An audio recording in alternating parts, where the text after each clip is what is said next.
Bueno, hermanos, vamos a orar, si les parece. Vamos a orar y presentamos esta clase, esta hora. Yo pienso que vamos a tener más o menos como una hora por delante.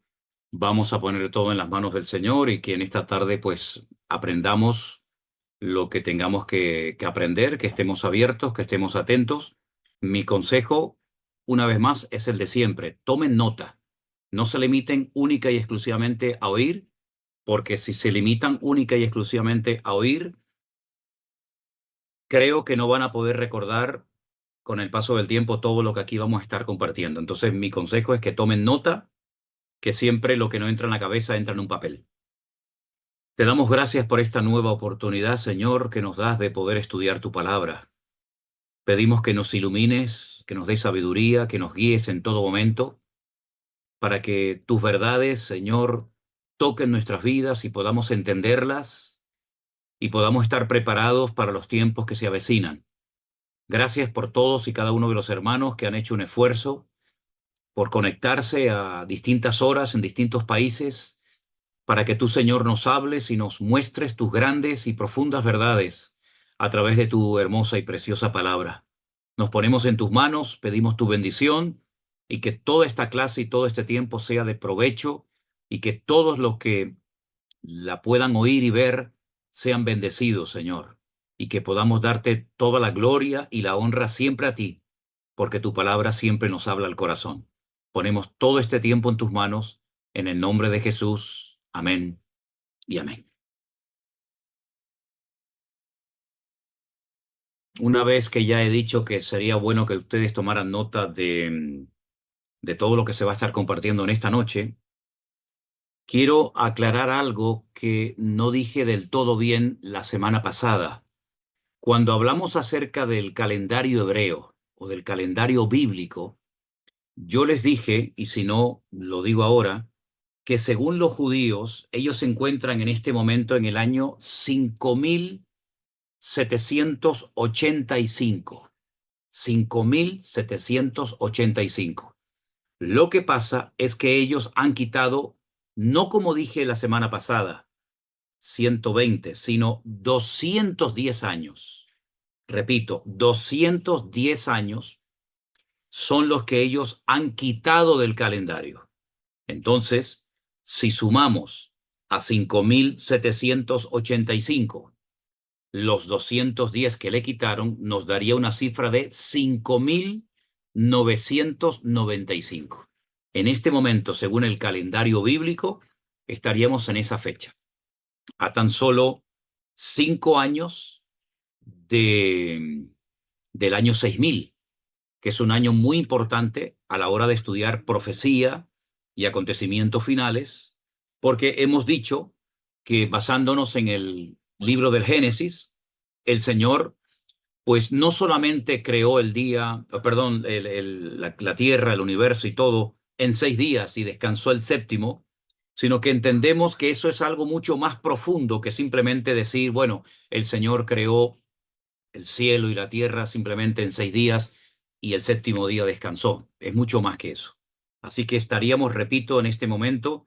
Quería aclarar algo también muy, muy importante, y es que en el Apocalipsis capítulo 13, capítulo que estuvimos estudiando la semana pasada, tienen que tener una cosa en cuenta que es muy importante saberla, y es que cuando se escribieron los manuscritos de la palabra de Dios, tanto en el Antiguo como en el Nuevo Testamento, da igual el libro que sea, lógicamente no se utilizaron en ningún momento ni versículos. Entonces, ni capítulos ni versículos se emplearon a la hora de hacer los manuscritos de la palabra de Dios. Repito, ni versículos ni capítulos. Yo sé que nos ayuda mucho el leer la Biblia y tener versículos y capítulos, pero muchas veces los que hicieron esas divisiones como que no hicieron la división correcta. Y vamos a ver un ejemplo. Si vamos a Apocalipsis capítulo 12, el capítulo 12 termina con el versículo 17. Abran su Biblia, por favor. Leemos el versículo 17 que dice, entonces el dragón se llenó de ira contra la mujer. Fue el dragón el que se llena de ira contra la mujer que dijimos que era Israel. y se fue a hacer guerra, el dragón, contra el resto de la descendencia de ella, los que guardan los mandamientos de Dios y tienen el testimonio de Jesucristo. Y la versión Reina Valera pone el punto al final de la palabra Jesucristo. Y en el capítulo 13, verso 1, parece como que se nos cuenta una historia completamente diferente a la anterior. Quiero decirles que en los manuscritos esa división no existe. Por lo tanto, el capítulo 12 no terminaría con la palabra Jesucristo, sino que terminaría de la siguiente manera: y se quedó en pie sobre la arena del mar. Así es como terminaría el capítulo. Y se quedó en pie. ¿Quién? El dragón. En el capítulo 12 vemos el fracaso de Satanás tratando de destruir al niño y tratando de destruir a la mujer. Entonces lo que hace en el capítulo 13, viendo que ha fracasado en dos ocasiones, tanto con la mujer como con el niño, lo que hace es que se detiene, se para sobre la arena del mar y a continuación se nos relata el personaje del anticristo, el personaje del falso profeta, del cual hablaremos también un poco en esta noche, lo cual quiere decir que el que se para sobre la arena del mar y ve subir del mar una bestia no es ni Juan ni ningún otro personaje, sino el mismísimo dragón. Tengan en cuenta esto porque es muy importante.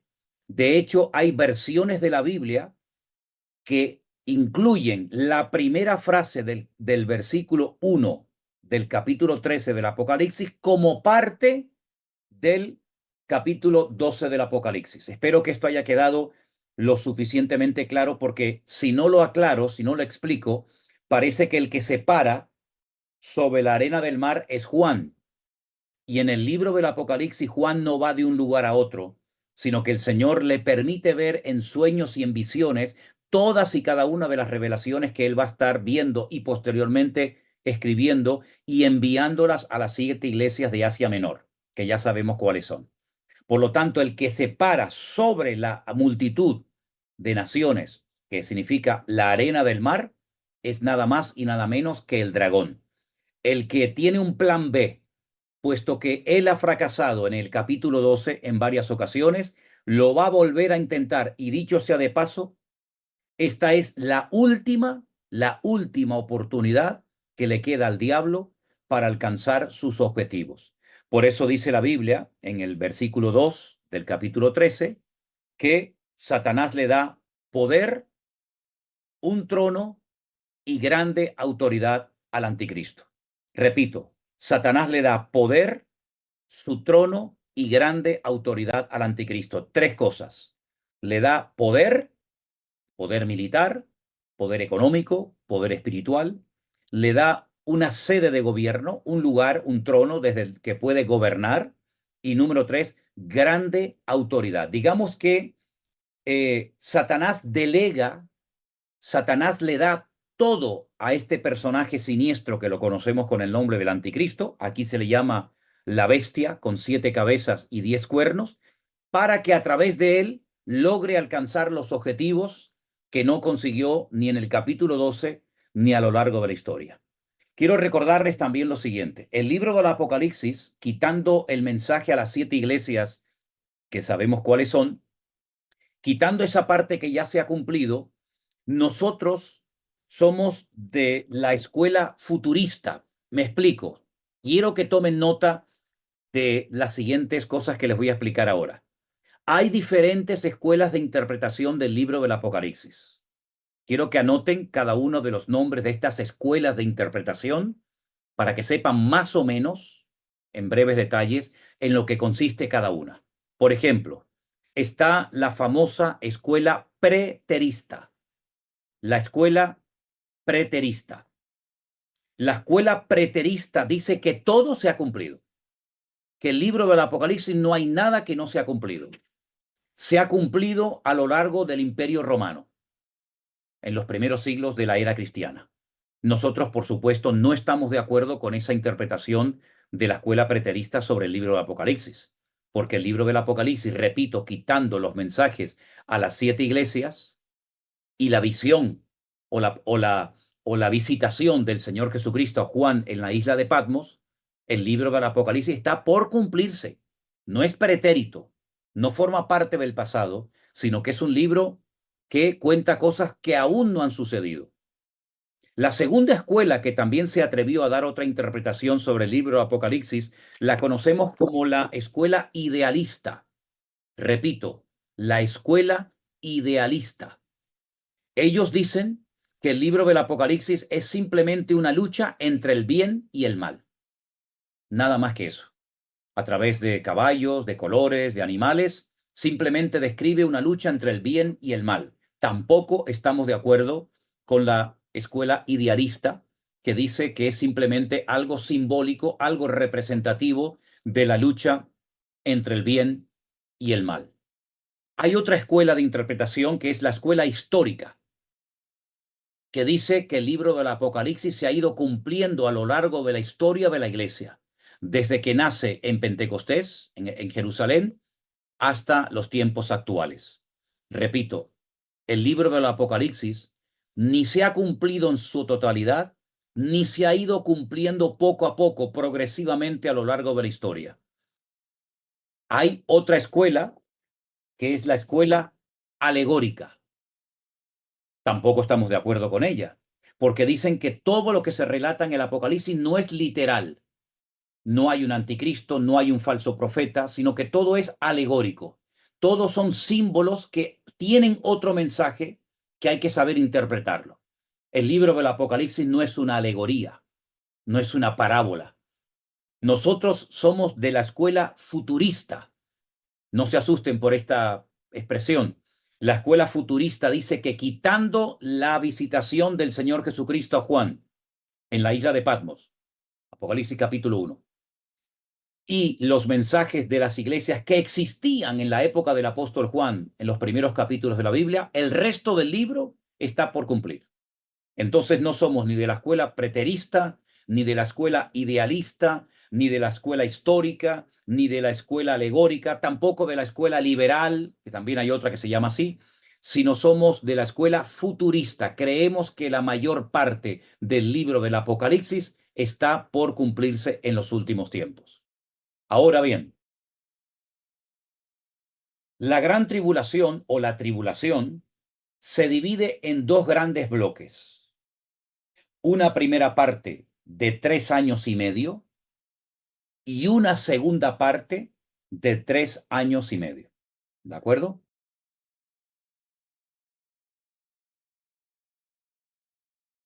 A esos 3 años y medio también se les conoce como 42 meses.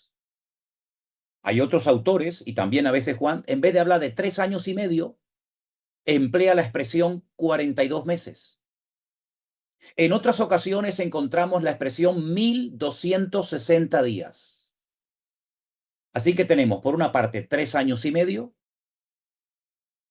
42 meses, 1260 días, y hay una cuarta expresión que también la vamos a ver en la Biblia, y es tiempo, tiempos y la mitad de un tiempo.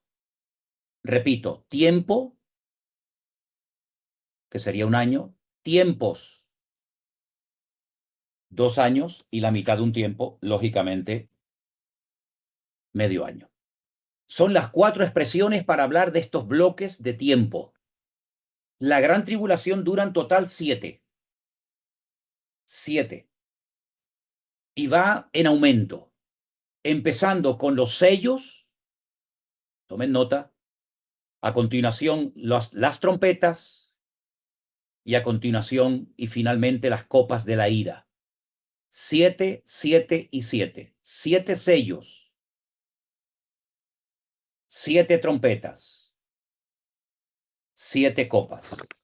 Imagínense un rollo, un pergamino, así enrollado como el que yo les voy a mostrar así ahora, un rollo, ¿vale? No eran libros, no existían libros en la época del Apocalipsis. Hasta que se inventó la imprenta por Gutenberg, no existían libros, eran rollos que se sellaban, se lacaban para que nadie pudiera leer su contenido. Luego había que cortarlo, abrirlo y leer el contenido. A Juan se le presenta una visión donde él ve un rollo que en vez de tener simplemente un sello lacrado, tiene 7. Y nadie es digno de desatarlo, nadie es digno de abrirlo hasta que aparece el Señor Jesucristo. Y comienza a leer lo que ocurre. Esos 7 sellos, esto es muy, muy importante, se cumplen, se llevan a cabo en la primera parte de la gran tribulación.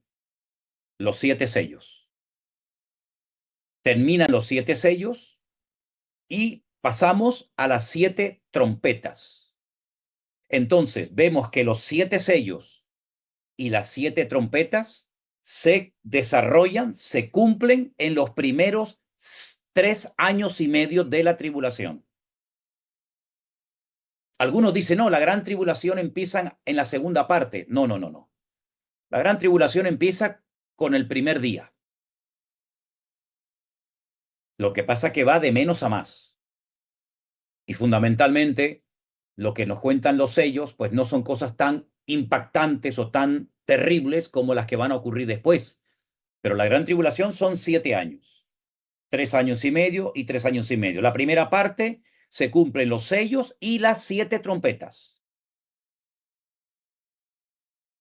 Cuando pasan 3 años y medio, el anticristo profana el templo de Jerusalén, que ya ha sido construido en la primera parte de la gran tribulación, y a continuación los últimos 3 años y medio, que son los más terribles, que es donde se marca a la gente con la famosa marca de la bestia, es cuando se derraman las 7 copas de la ira sobre el planeta Tierra. ¿De acuerdo? Les voy a dar unos datos que yo creo que pueden ser muy, muy importantes cuando más adelante vayan a leer o a interpretar otros pasajes de la Biblia. Por ejemplo, un dato que ya todos ustedes conocen es que para el Señor un día es como 1000 años y 1000 años es como un día. Eso ya lo saben. Pero, ¿y una hora? Si 1000 años son un día y un día son 1000 años, una hora son 41,6 años. Eso es muy importante que lo tengan en cuenta. Una hora en profecía, en escatología bíblica, son 41,6 años de historia.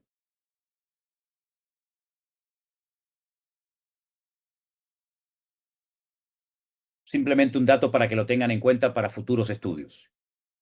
Ahora bien, aclarado lo de Apocalipsis 13 y los de los 210 años que los judíos le quitaron al calendario bíblico, lo que está bien claro es que el libro de Apocalipsis no se escribió para asustar a nadie, sino más bien es un manual práctico tremendamente útil para poder vivir en los últimos tiempos. Ahora bien, Martín Lutero, el famoso Martín Lutero, del cual se ha hablado tanto, llegó a dudar de que el Espíritu Santo inspiró a Juan para escribir el libro del Apocalipsis. Fijaros la barbaridad que llegó a decir. Y esto está escrito. Por eso algunos dicen, bueno, si Martín Lutero, que era un hombre muy importante o fue muy importante en la historia de la Iglesia, llegó a dudar de la credibilidad, de la inspiración divina del Espíritu Santo, eso quiere decir de que no tenemos que prestar mucha atención al libro del Apocalipsis. Y yo creo que es todo lo contrario. Si tenemos que prestar atención, leer y estudiar un libro hoy en día, es sin lugar a dudas el libro del Apocalipsis. Cuando la gente se acerca al libro de Juan, no pone ninguna objeción. Cuando van a leer los salmos, no dicen ningún comentario despectivo. Pero ¿cuántos miles de cristianos dicen, es que el libro del Apocalipsis es muy complicado, no entiendo nada? Qué curioso, ¿verdad? Que siempre los cristianos chocan, o muchos cristianos chocan frontalmente con el libro del Apocalipsis, como que el diablo no quiere que lo leamos, cuando incluso es el único libro de la Biblia que dice que el que lo lee será bienaventurado. Bienaventurado el que oye y lee las profecías que se encuentran escritas en él. Qué curioso, ¿eh? No es que uno no sea bendecido, por ejemplo, al leer el Evangelio de Juan. o los Salmos, o el Evangelio de Mateo, o cualquier otro libro. Pero curiosamente hay una bienaventuranza para todas aquellas personas que se atreven a leerlo, a oír sus profecías, a interiorizar sus verdades y a estudiarlo en profundidad. Hay una bienaventuranza que es muy bueno que ustedes la tengan en cuenta. Ahora bien, hay naciones que en los últimos tiempos van a jugar un papel fundamental en los acontecimientos finales. Vayamos un momentito otra vez a Apocalipsis capítulo 13, por favor. Apocalipsis capítulo 13, la primera bestia que aparece, que es la que sube del mar, de entre las naciones, entre los pueblos, es el anticristo. Este anticristo viene, digamos, con la siguiente decoración: 7 cabezas y 10 cuernos. Recuerdo que la semana pasada les dije que las cabezas en profecía son imperios y los cuernos son cabezas. Ha habido una serie de imperios a lo largo de la historia que jugaron un papel muy importante en la historia y en el desarrollo del pueblo de Israel. Imperios como Egipto, imperios como Babilonia, Grecia, Roma, etc. Y se han ido juntando hasta completar 7. Pero estos 10 cuernos son 10 naciones que de una manera especial van a apoyar al anticristo para alcanzar sus objetivos. Pueden ser naciones de Europa, pero también pueden ser algunas naciones del Medio Oriente. Porque cuando ustedes estudian la imagen que el rey Nabucodonosor vio, aquella imagen que tenía la cabeza de oro, el pecho y los brazos de plata, el vientre y los muslos de bronce y las 2 piernas de hierro, también algo de barro mezclado, es interesante que esas 2 piernas representan los 2 continentes, ¿verdad?, que abarcaba el Imperio Romano. Y de ese antiguo territorio que dominó el Imperio Romano se levantarán fundamentalmente 10 naciones, 10 países que van a apoyar militarmente, económicamente, etcétera, etcétera, al anticristo. Dijimos que este anticristo, este personaje siniestro, se parecerá a un leopardo, a un oso y a un león. 3 animales que se mencionan en Daniel capítulo 7 y que representan a Grecia, a los medos persas y a Babilonia.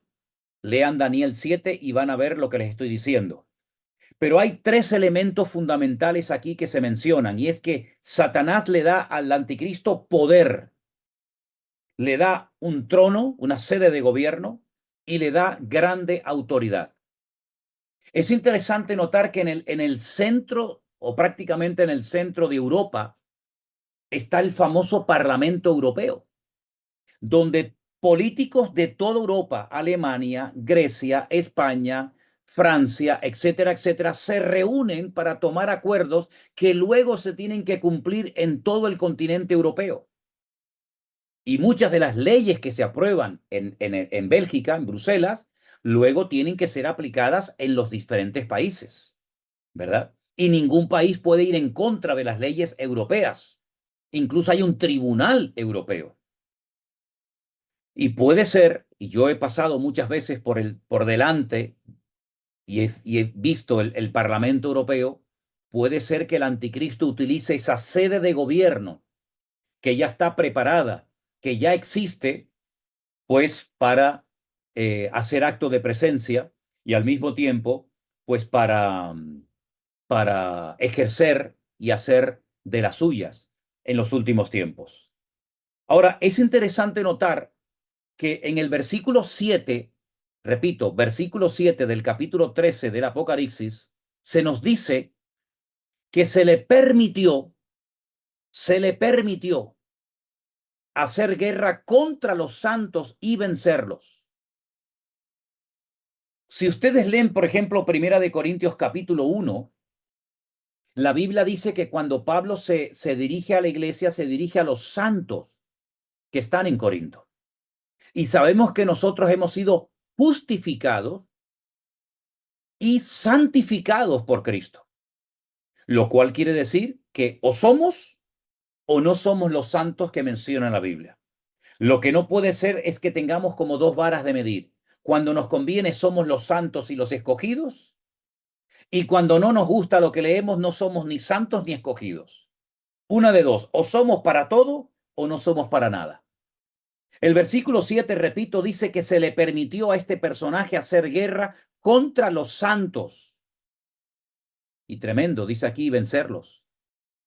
También se le dio autoridad sobre toda tribu, pueblo, lengua y nación.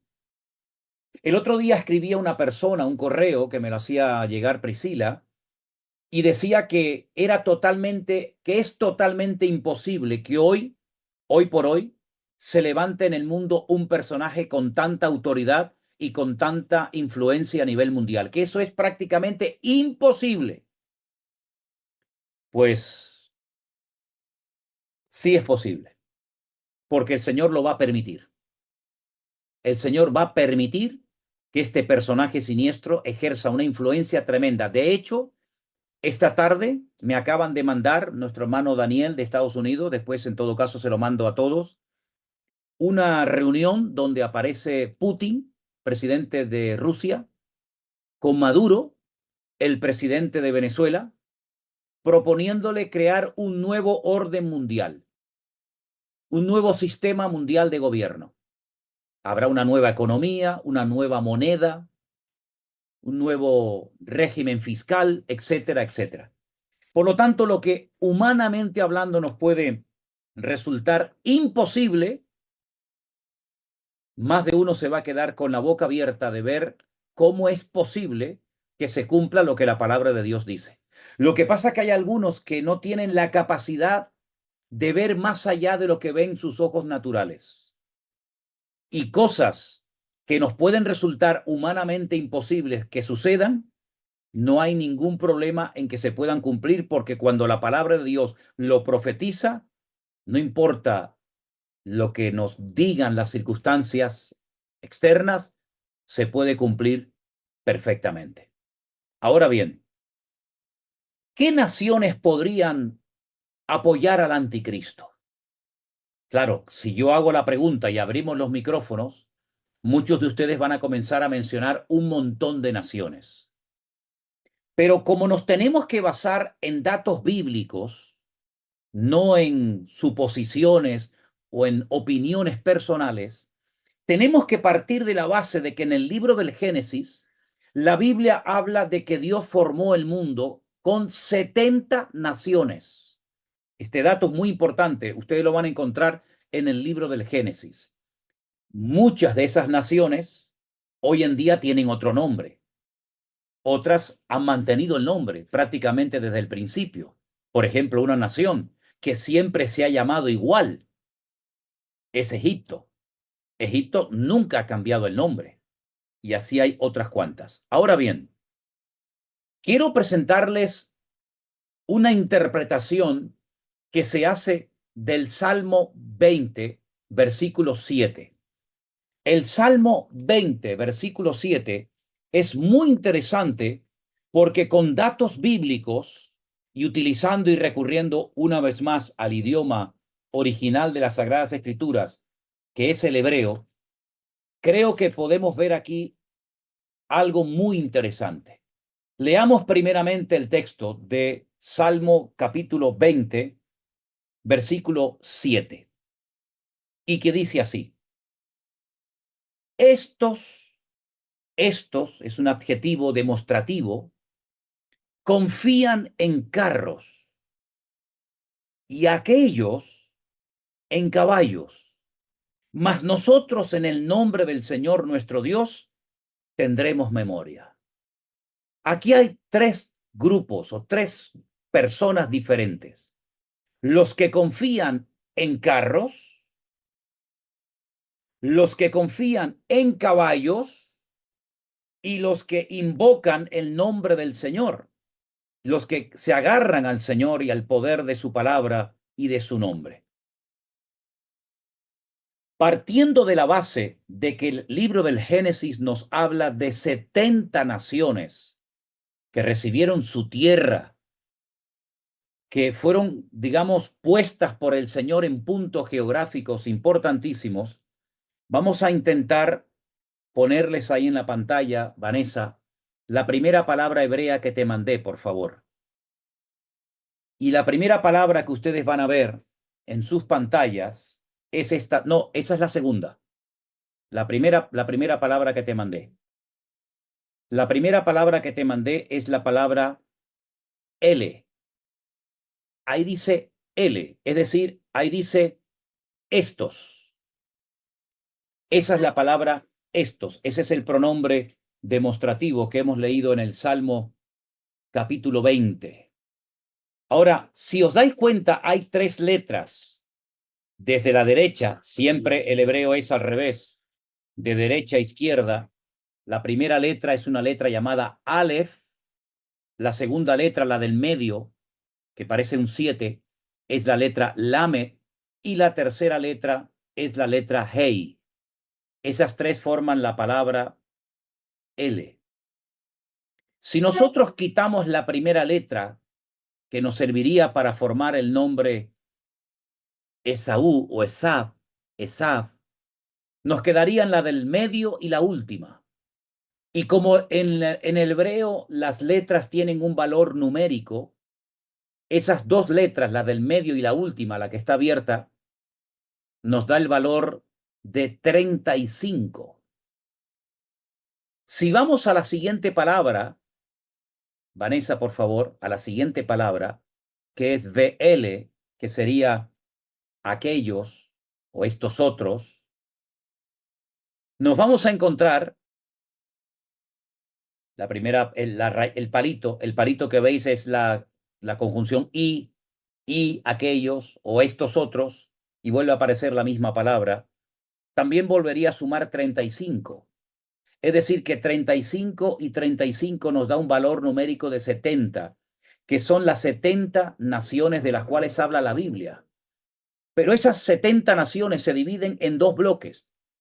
Una parte que son los que confían en carros y una segunda parte de 35 naciones que confían en caballos. Ahora, en profecía, cuando estudiamos el Antiguo Testamento, todo lo que tiene que ver con Esaú nos habla acerca de las naciones occidentales, las naciones que usan la tecnología. Ahí aparecen los carros, la tecnología, el avance, la ciencia. Sin embargo, las otras 35 naciones que se asocian con Ismael, el padre de las naciones árabes, se asocian con caballos. Ya no hay tanta tecnología, pero son muchos, tienen mucha fuerza. Pero ya no se habla de carros, de tecnología, se habla de caballos. De hecho, el caballo árabe es, junto con el hispano árabe, el mejor caballo que existe en el mundo. ¿Qué nos está diciendo aquí la palabra?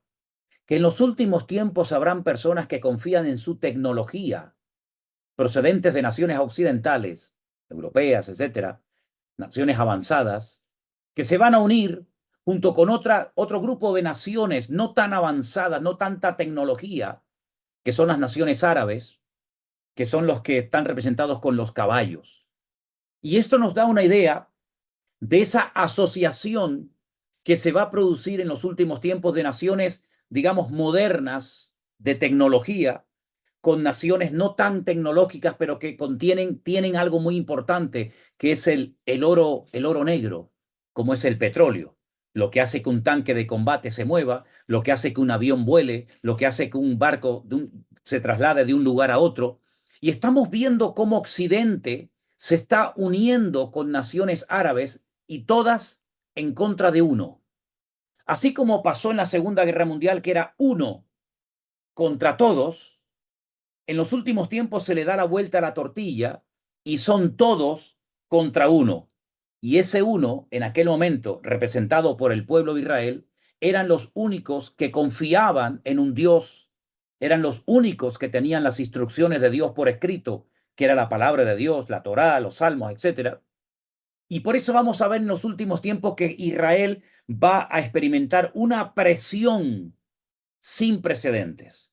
Ya sé que los judíos, alguien podría decir, siempre han sido perseguidos, siempre han sido masacrados, fueron expulsados de aquí, fueron expulsados de allá, pero lo que vamos a ver en los últimos tiempos como presión social, política, incluso espiritual contra el pueblo de Israel no tiene precedentes en la historia. Y lo estamos viendo, como incluso en las famosas universidades de lujo, de élite de los Estados Unidos, se han levantado hordas de personas en contra del pueblo de Israel. Europa prácticamente apoya más a los palestinos que al pueblo de Israel, y es como que el mundo se ha puesto al revés. Y como dije la semana pasada, no es que Israel sea una nación perfecta. Israel sigue todavía en su inmensa mayoría rechazando al Mesías, pero hay unos proyectos, hay unos planes, hay unos pactos que Dios ha establecido con ese pueblo, con esa nación, y que sí o sí se tienen que cumplir de una u otra manera. Caín se levantó contra su hermano Abel, hermano contra otro hermano. Vimos después, más adelante, cómo el faraón se levanta contra todos los varones de Israel, pero deja a las hembras sin tocar. A las mujeres no las tocó, pero a los hombres sí. Pero vemos que de uno se pasó a querer matar a todos los varones. Luego, en los tiempos del libro de Esther, ya se incluyeron a las mujeres, ancianos, niños y, por supuesto, varones. Ya se va ampliando la presión. Vimos, por ejemplo, también en la Segunda Guerra Mundial, el objetivo de los nazis era la destrucción y la aniquilación de toda la población judía, no solamente en Alemania, sino en cualquier parte del mundo. De hecho, incluso tuvo conversaciones con el mufti de Israel para entregarle a los judíos que vivían en aquel momento en aquel país que todavía no había sido, digamos, nombrado o establecido como Israel, como Estado moderno. Y vamos a ver en los últimos tiempos un paso más allá. Es una guerra contra el Dios de Israel. Ya no es una guerra contra hombres, mujeres, niños y ancianos, sino es una guerra con una connotación espiritual tremenda, hasta el punto que lo que se pretende es una guerra abierta contra el Dios de Israel, contra la palabra de Israel y contra todo lo que sea objeto de culto, hasta el punto que lo que se va a producir en los últimos tiempos es la puesta en escena de otro personaje siniestro que se conoce como el falso predicador o el falso profeta. ¿Qué era un profeta en los tiempos de la Biblia? Una persona con una unción especial para traer el mensaje divino. Una persona escogida por Dios para que en momentos puntuales guiara al pueblo al corazón de Dios, al arrepentimiento, y que el pueblo volviera otra vez a los caminos del Señor. En el capítulo 13 también se nos habla de este personaje, a partir del versículo 11. Leamos la información que la Biblia nos proporciona. Versículo 11. Después vi otra bestia, otra, es diferente. En este caso subía de la tierra. La procedencia es diferente. No sube de entre las naciones, como el caso del anticristo, que una serie de naciones lo apoyan, una serie de naciones lo levantan, sino que ahora la puesta en escena de esta otra bestia es diferente. Simbólicamente se nos habla de que tenía dos cuernos semejantes a los de un cordero, pero hablaba como un demonio. Es decir, su apariencia no tiene nada que ver con la esencia de este personaje. Aparenta ser un cordero, dice que tendrán apariencia de piedad, pero negarán la eficacia de la misma. Pero habla como un dragón. Ejerce toda la autoridad de la primera bestia en presencia de ella. Es decir, que está para apoyar al anticristo. Y hace que la tierra y los moradores de ella adoren a la primera bestia cuya herida mortal fue sanada. Este representante de esta institución religiosa, que la Biblia la denomina la gran ramera o la gran Babilonia, no tendrá ningún problema en que la gente adore a un hombre como si fuera Dios. Y la pregunta es, ¿por qué no tendrá ningún problema en hacer o en obligar a la gente a que adore a la bestia o al anticristo como si fuera un Dios? porque tenemos que retroceder un poco. Y dice en el versículo 3 que una de sus cabezas fue herida de muerte, pero su herida mortal fue sanada, y se maravilló toda la tierra en pos de la bestia.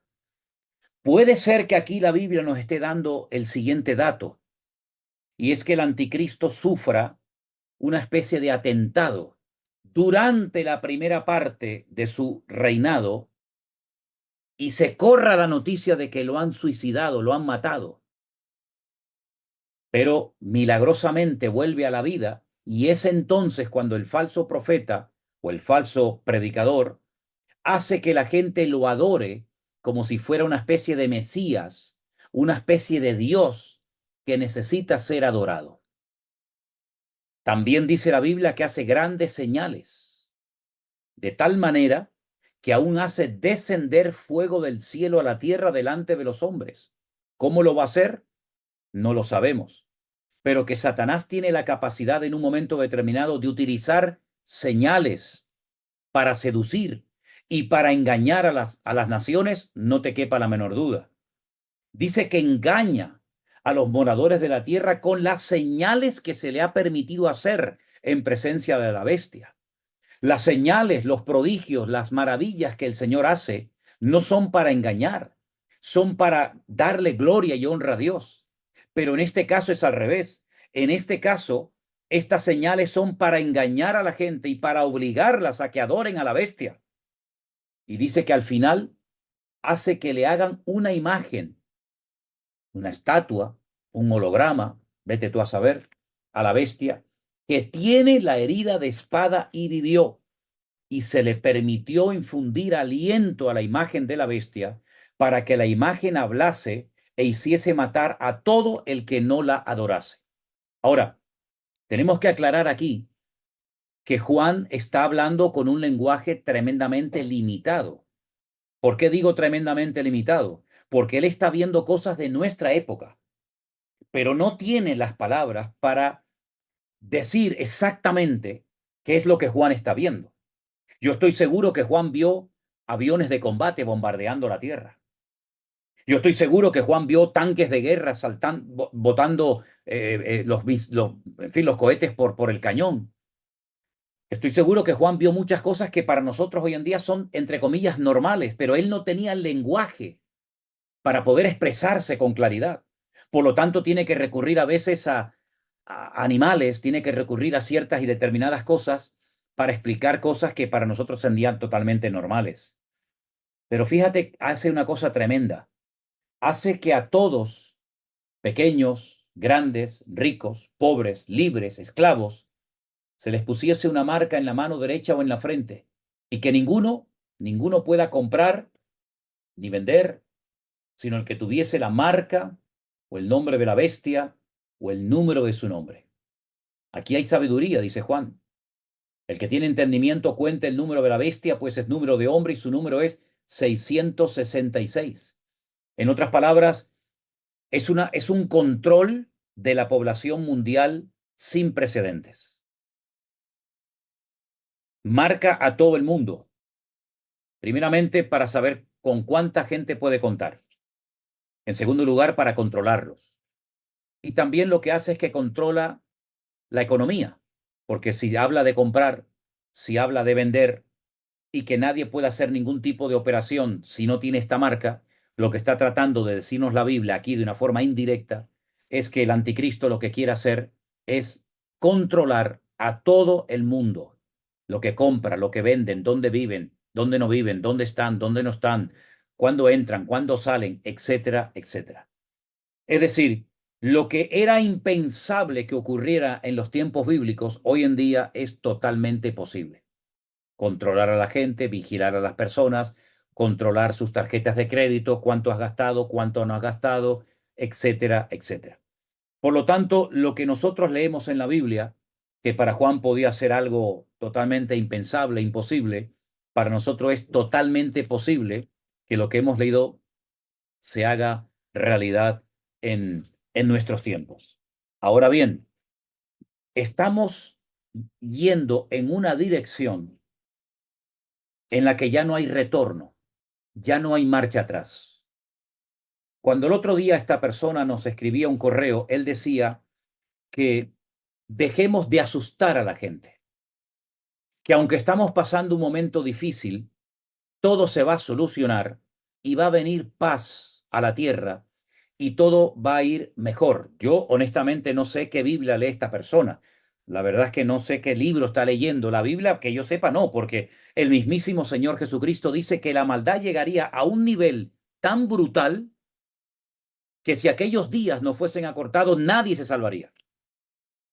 Y la maldad va a ser un efecto tan negativo, tan aplastante en la sociedad, que dice que por haberse multiplicado la maldad, el amor de muchos se enfriará.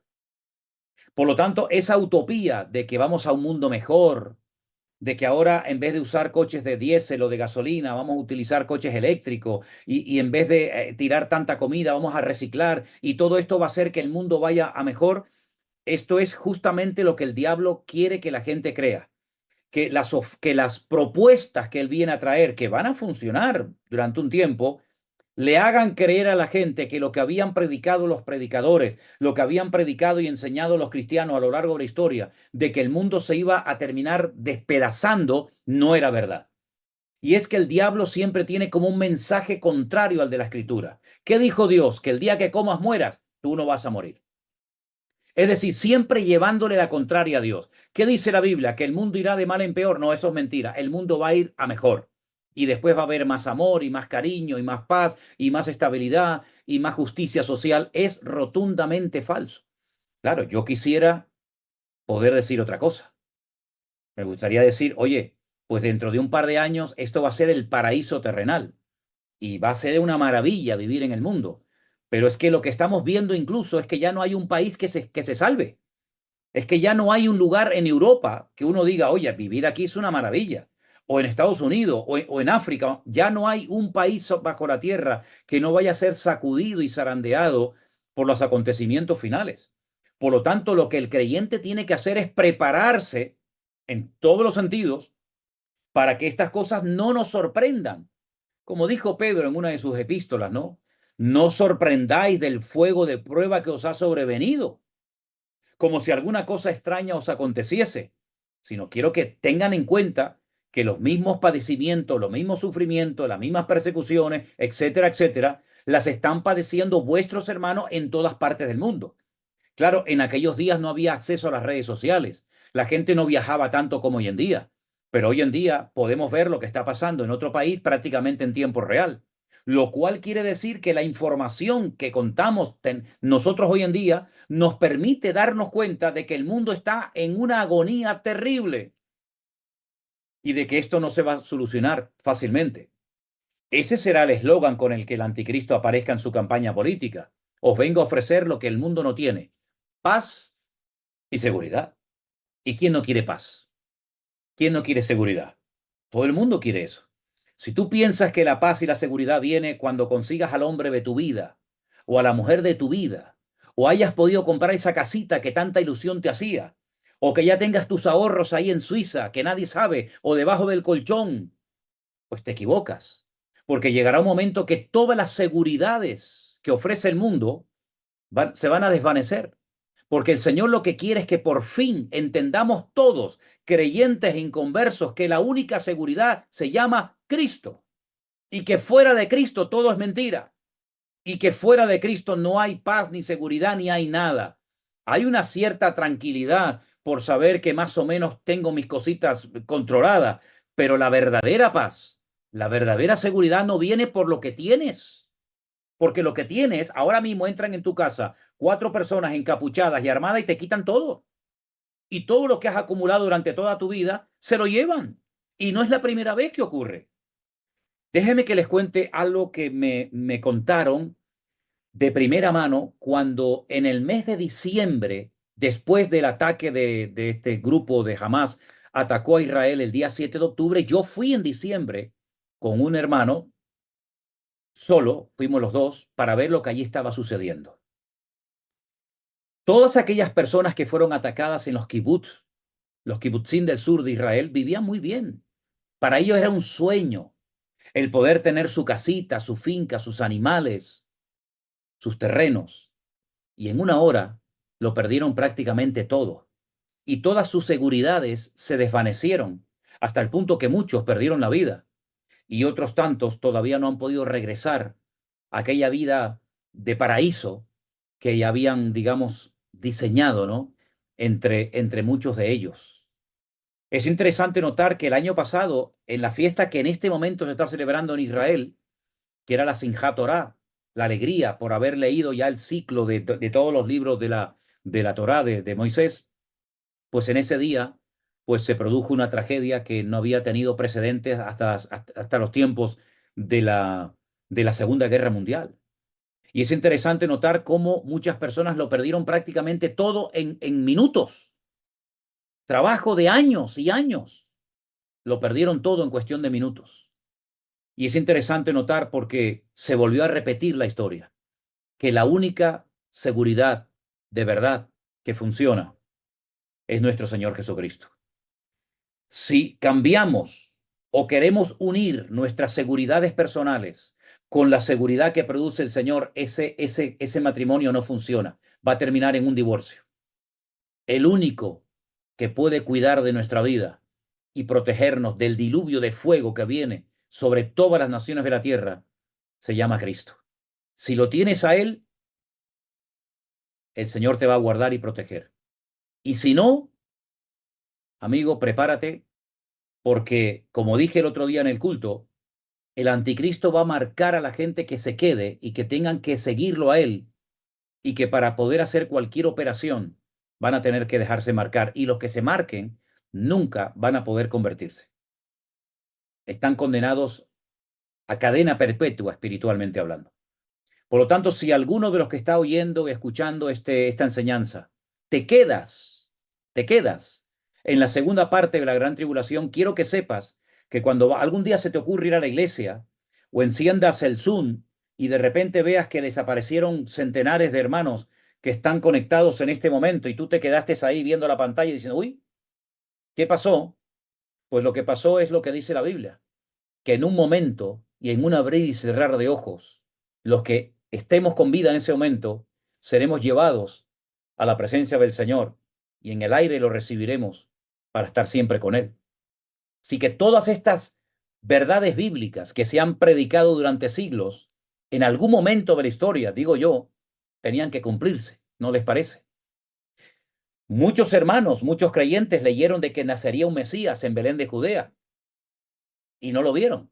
Pero hubo una generación que lo vio nacer y hubo una generación que lo conoció personalmente y hubo una generación que vio su muerte y su resurrección y hubo una generación de creyentes que predicaron el evangelio y que dieron la vida por Cristo y que estuvieron como testigos en el aposento alto y fueron llenos del Espíritu Santo. Y tendrá que haber una generación, la nuestra probablemente, que sea la que vea la manifestación del anticristo, que vea cómo las naciones se unen todas para ir en contra de Israel, que vea lo que hemos leído en el Apocalipsis durante más de 40 años, por ejemplo, en mi caso, y que lo hemos leído y leído y leído y predicado, pero que todavía no se ha cumplido. Y estamos más cerca del cumplimiento de estas profecías que ninguna otra generación de la historia de la humanidad. Así es que, mis queridos hermanos, a prepararnos, a no perder el tiempo en vanidades y en cosas que no vienen de parte del corazón de Dios, aprovechar los tiempos y sobre todo, hermanos, y esto es muy serio y muy importante, háblele a la gente de estas cosas.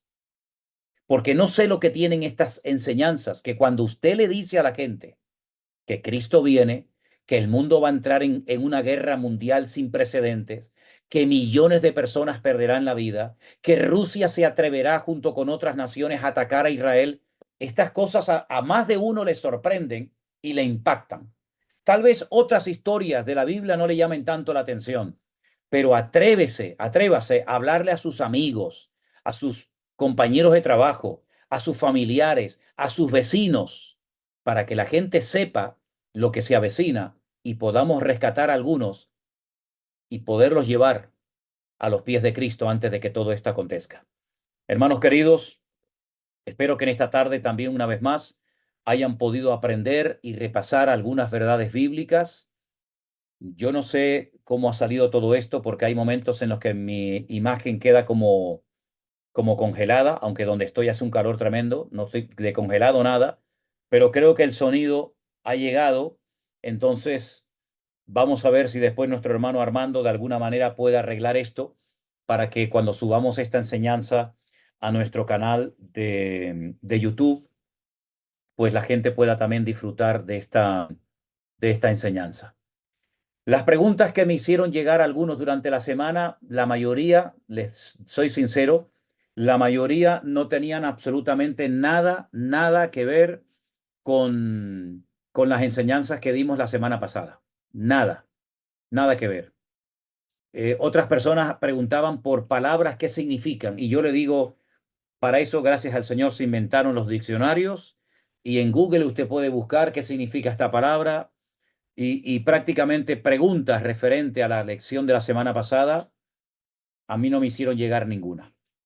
Eran cosas que no tenían, ya digo, nada que ver con lo que enseñé la semana pasada. Ahora, si Dios lo permite, si Dios lo permite, el domingo yo voy a dar en el culto una enseñanza que tiene que ver con la vida de Jacob y de Saúl, porque hay dos detalles, hay unos detalles muy significativos que tienen que ver curiosamente con los últimos tiempos en el nacimiento de Jacob y de Saúl.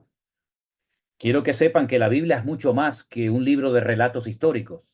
La Biblia muchas veces tiene muchas interpretaciones de un mismo pasaje bíblico. Y a veces nos quedamos como en la superficie, ¿no? Dice, bueno, Isaac y Rebeca tuvieron unos niños, hermanos gemelos, uno se llamó Esaú, el otro se llamó Jacob. Claro, hay que saber por qué a uno se le llamó de una manera y a otro se le llamó de otra. Y es muy interesante cómo Esaú finalmente se casó con una hija de Samuel, que es el que representa a las naciones árabes. Y si Esaú, en cierto sentido, en profecía, representa a Occidente o a Europa, cómo Europa se junta con los países árabes para hacer una alianza siniestra que tiene que ver con los últimos tiempos. Por qué destaca la Biblia que cuando Esaú nació tenía mucho pelo y Jacob no tenía ninguno? ¿Qué tiene que ver el pelo con las profecías? Tiene que ver muchísimo, porque hasta el nombre nos habla de cómo era su esencia. Y creo que va a ser muy interesante la historia o el mensaje del domingo, porque vamos a ver representadas dos modelos de vida, dos estilos de vida diferentes. Aquellos que ya tienen pelo en pecho, como se solía decir antiguamente, y aquellos que la vida les va dando un crecimiento progresivo hasta convertirse en el tipo de persona o en el tipo de nación o de creyente que Dios quiere que seamos. Pero eso será la enseñanza, Dios mediante, para el domingo, porque la estoy preparando y yo creo que podemos aprender cosas también muy interesantes. Además, hay algo también que me llama mucho la atención, que dice que el padre tenía inclinación por Esaú. La madre no. La madre a quien amaba y a quien apoyaba era al otro. ¿Y por qué el padre tenía una tendencia en amar a uno en detrimento del otro? ¿Y por qué la madre amaba a Jacob y sin embargo de Esaú nunca le prestó ninguna atención? ¿Qué tiene que ver todo esto? Porque luego uno de ellos tendrá unos sueños donde vea al padre y donde vea a la madre, donde vea al sol y donde vea la luna. Pero él ya desde pequeñito vivió en carne propia que su padre no le hizo mucho caso a él, a Jacob. Sin embargo, su madre sí. En fin, todo esto creo que va a ser muy interesante. Y estudien la historia, lean la historia del nacimiento de Jacob y de Saúl, cómo fue la vida de cada uno de ellos, porque creo que va a ser muy interesante y todo va a tener siempre una aplicación, una connotación para los tiempos finales en los que estamos viviendo. Amén, hermanos. Bueno, Vanessa, Elena, por mi parte, esto es lo que yo les quería compartir en esta tarde. Eh, que el Señor les bendiga muy ricamente. Repasen los apuntes, repasen las anotaciones y espero que hayan podido también disfrutar mucho de esta clase. Adelante. Iba a decir, no hay oportunidad para alguna pregunta ahora. Sí, yo no tengo ningún problema siempre y cuando haya un mínimo de orden en las preguntas e insisto en algo muy importante que yo creo que se tiene que decir. Por favor, preguntas que tengan que ver con lo que se ha enseñado. No me estén preguntando por los pajaritos del Jardín del Edén, porque yo no he hablado de eso. Preguntas que Claro. tienen que ver con lo que se ha hablado hoy o la semana anterior. Creo que Sandra me dijo por el teléfono una pregunta, Sandra Gaviria, que le habían hecho. Pues si la Hay, tienes, por favor. hay otra mano levantada, pero no se ve la cara de... Bueno, es Sandra primero, por favor. ¿Está Sandra por ahí? Si pudiera abrir el micrófono Sandra y hace su pregunta, estupendo. Sí, sí, pueden. Vale, estoy viendo que hay varias manos levantadas y voy a ir poco a poco dándoles paso para que puedan abrir sus micros. Ok. Perfecto.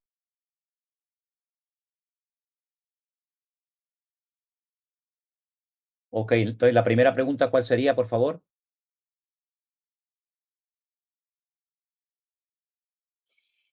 Vane, ¿te encargas tú de dar paso a las personas que están con la mano levantada? Sí, ya estoy abriendo, solo que cuando les llegue la notificación, por favor, denle a aceptar y esperar si hay alguien que está hablando. Ok.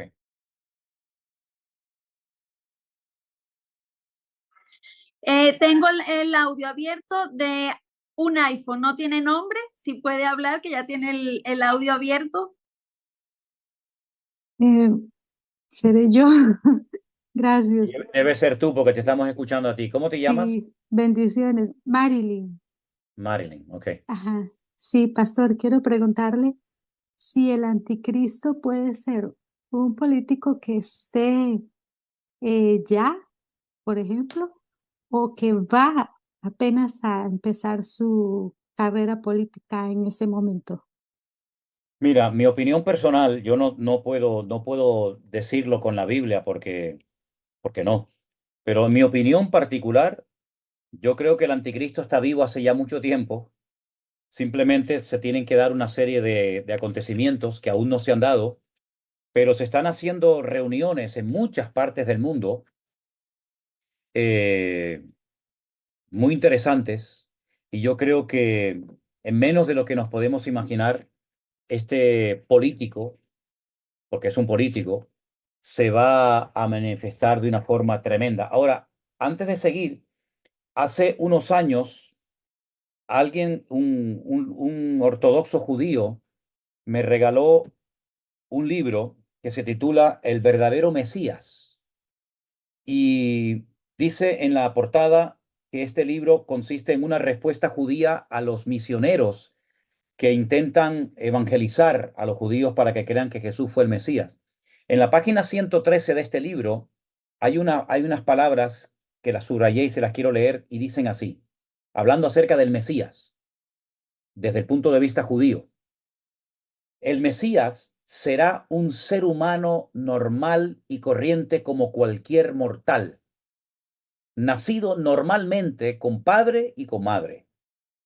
Nuestra tradición afirma que tiene que ser un descendiente del rey David, y en la actualidad hay muchas familias que pueden acreditar que forman parte de, de este linaje. Por qué leo esto? Porque el anticristo a quien fundamentalmente va a engañar, aunque suene fuerte, va a ser a los judíos, a muchos judíos. ¿Por qué? Porque para los judíos el Mesías no es como el Mesías en el cual nosotros creemos, que no es un mortal como cualquier otro, que no va a tener que subir al templo de Jerusalén a presentar sacrificios, porque eso lo tendrían que hacer en todo caso los pecadores o ellos como judíos. Sin embargo, para los judíos el Mesías es un hombre normal y corriente con unas capacidades tremendas de poder unir, de poder clarificar ideas, de poder traer paz, de poder animar a que todos vengan al pueblo de Israel a vivir. Y el anticristo va a cumplir muchísimas de las expectativas del pueblo de Israel. Incluso va a conseguir que logren construir el templo de Jerusalén, que es el sueño dorado de millones de judíos. Por lo tanto, el anticristo yo creo que ya está con vida. Es una opinión personal, ¿eh? Yo no puedo demostrar esto con la Biblia, pero yo creo que dado los acontecimientos tal y como se están desarrollando, yo no creo que el anticristo todavía no haya nacido. Yo creo que está en una etapa de preparación, pero muchos de los detalles que hacían falta para que apareciera de un momento a otro ya se han dado. Por lo tanto, yo creo que el anticristo está por ahí, aunque todavía no se ha dado a conocer.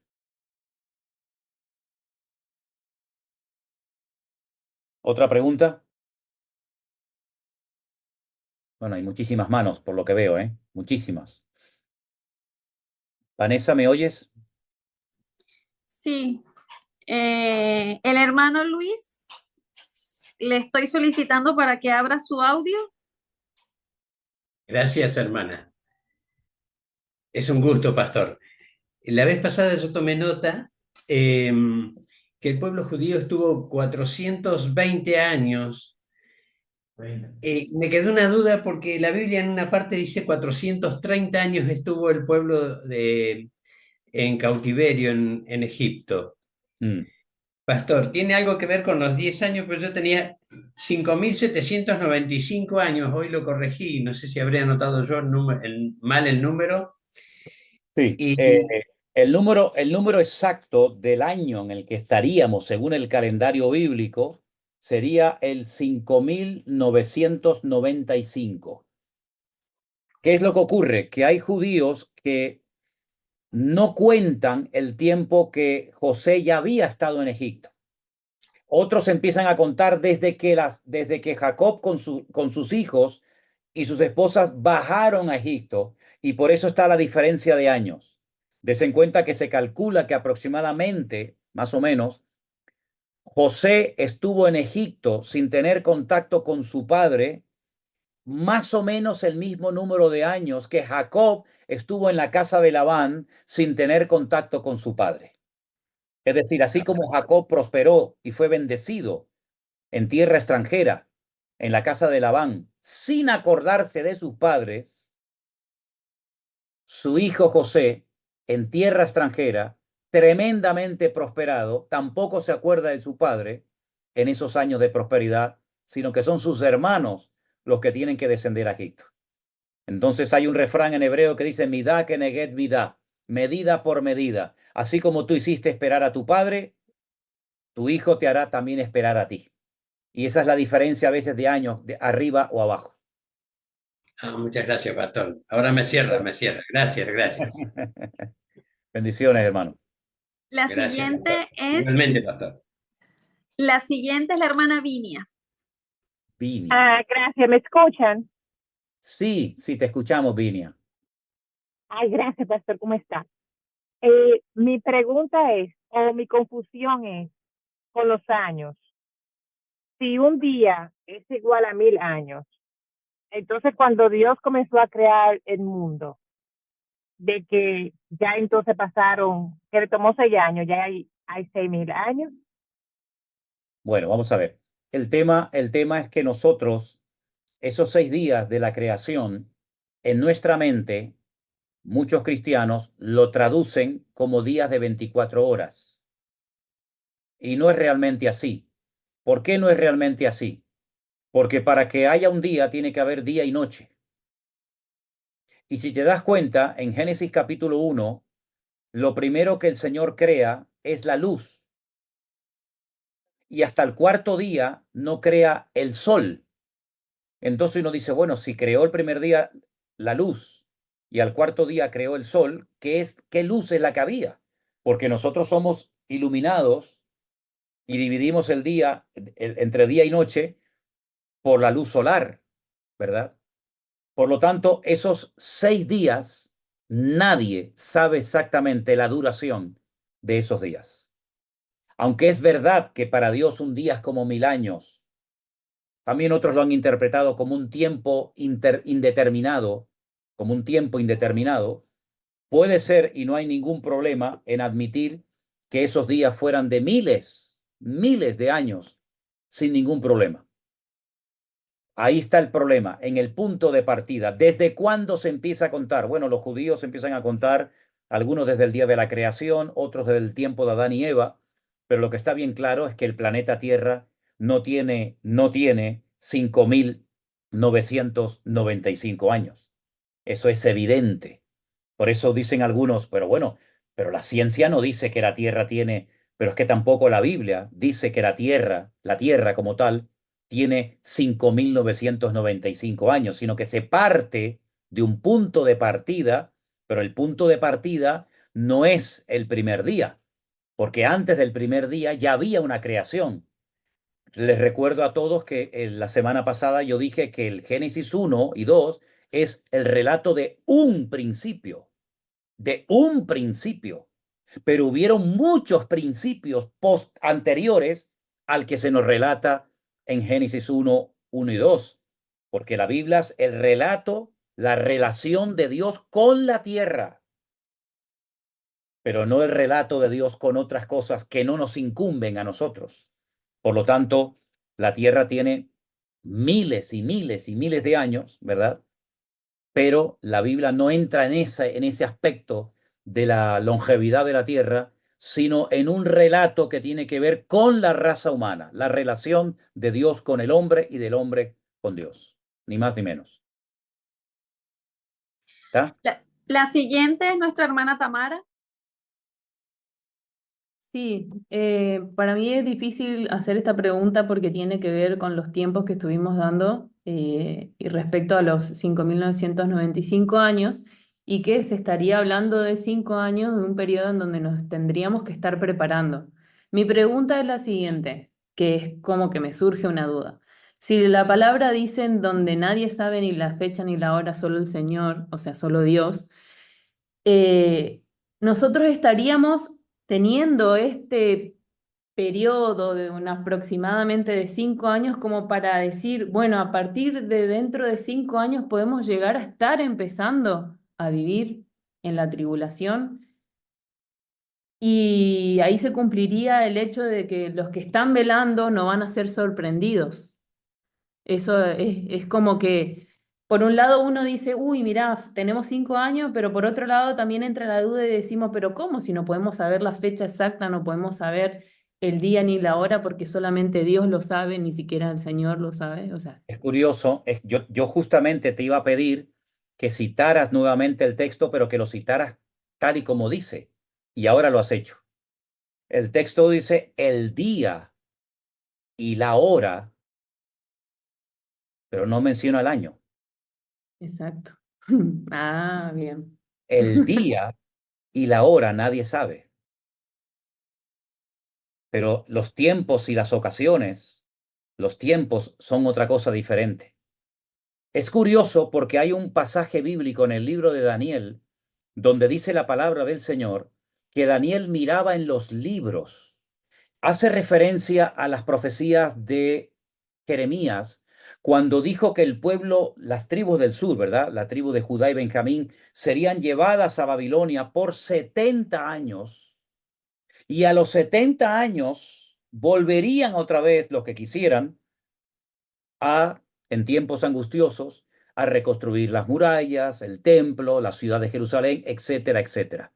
Es decir, Jeremías sabía, claro, y Daniel sabía, aunque no fueron contemporáneos, que después de 70 años iba a haber un cambio, iba a haber algo diferente. Por eso él oraba. Se calcula que la oración de Daniel la hizo en el 68, 69, a puntito de cumplirse el 70, ¿verdad? Porque claro, ¿cuándo comenzaron los 70 años? ¿Cuando llegó el primer cautivo a Babilonia? ¿O cuando fue el primer ataque en Jerusalén? Dice que Nabucodonosor estuvo un año sitiando la ciudad y al año cayó. ¿Empezó a contarse los 70 años desde ese primer día o desde el día que cayó la ciudad de Jerusalén o desde el día que fueron llevados los primeros cautivos a Babilonia?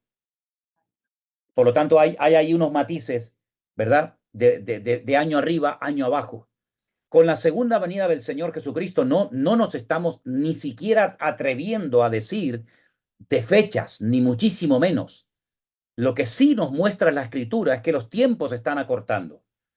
Y estos próximos 5 años pueden ser años tremendamente interesantes, porque en esos 5 años se puede llevar a cabo el cumplimiento de una serie de profecías que necesitan como mínimo 3 años y medio para su fiel cumplimiento. Es decir, hay profecías que son instantáneas, se cumplen instantáneamente, o se cumplió o no se cumplió. Por ejemplo, el nacimiento de Cristo no fue un nacimiento progresivo. Hoy nació un poquito, 6 meses más tarde nació otro poquito. No, sino que él nació entero. Él nació completo. Pero hay profecías que necesitan años para su desarrollo completo. Por ejemplo, los primeros 3 años y medio de la Gran Tribulación, los 7 sellos y las 7 trompetas necesitan, si me permiten la expresión, de un periodo de 3 años para su fiel cumplimiento. En un año, los 7 sellos y en un año, las 7 trompetas no se pueden cumplir. Necesitan 3 años y medio. Por lo tanto, es importante saber que si quedan esos 5 años tan interesantes, pues en 3 años y medio, lo que es por lo menos la primera parte de la Gran Tribulación, cuenta con tiempo suficiente para que se desarrolle esa parte de lo que llamamos Gran Tribulación. ¿Me explico? Nuestro hermano Héctor Blanco.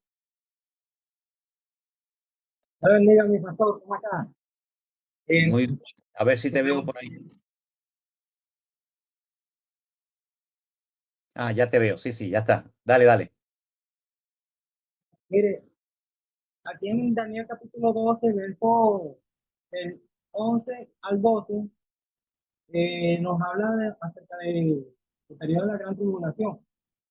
Pero hay Daniel, un has dicho, versículo, perdón, ¿qué capítulo has dicho? ¿Qué capítulo has dicho? Daniel capítulo 2.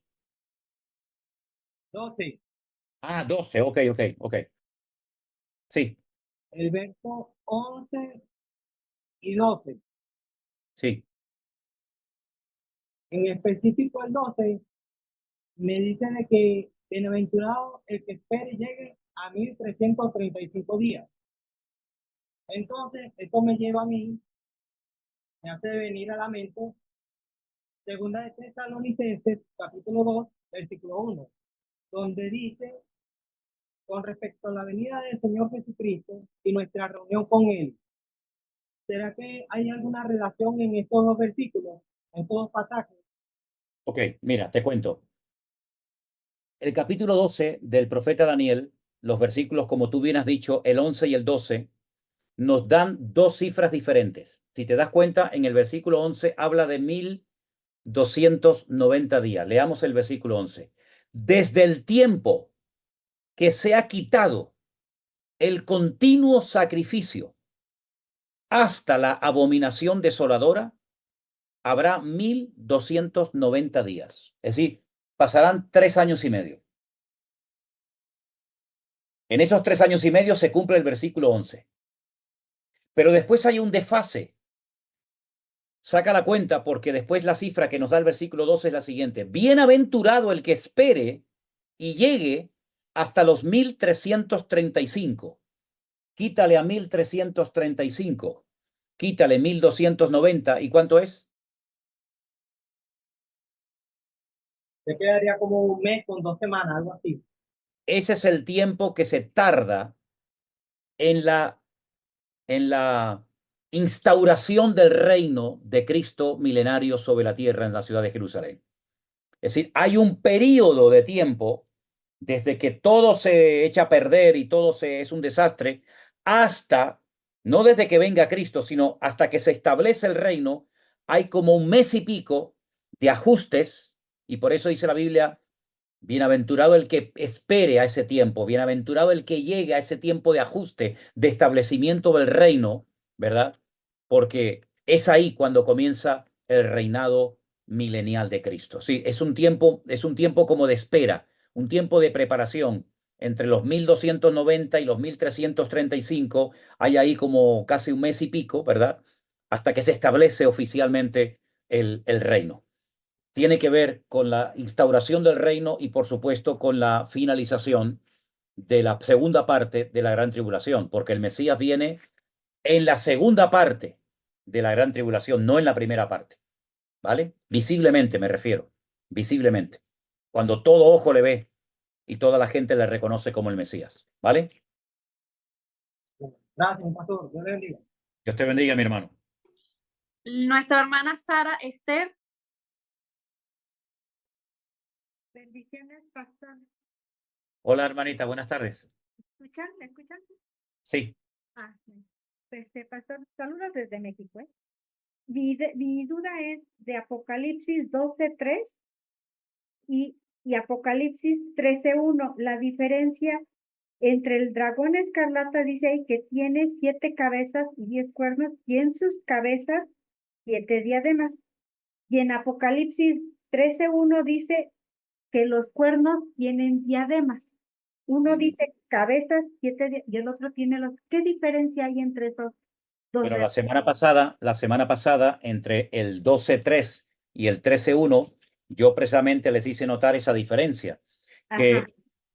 el dragón, Satanás, en sus cabezas, en los imperios que ha utilizado él, los imperios que ha utilizado el egipcio, el babilónico, el medo-persa, etcétera, etcétera, es en las cabezas, en esos imperios que él ha utilizado como instrumentos de maldad, a los que corona, a los que adorna, a los que embellece.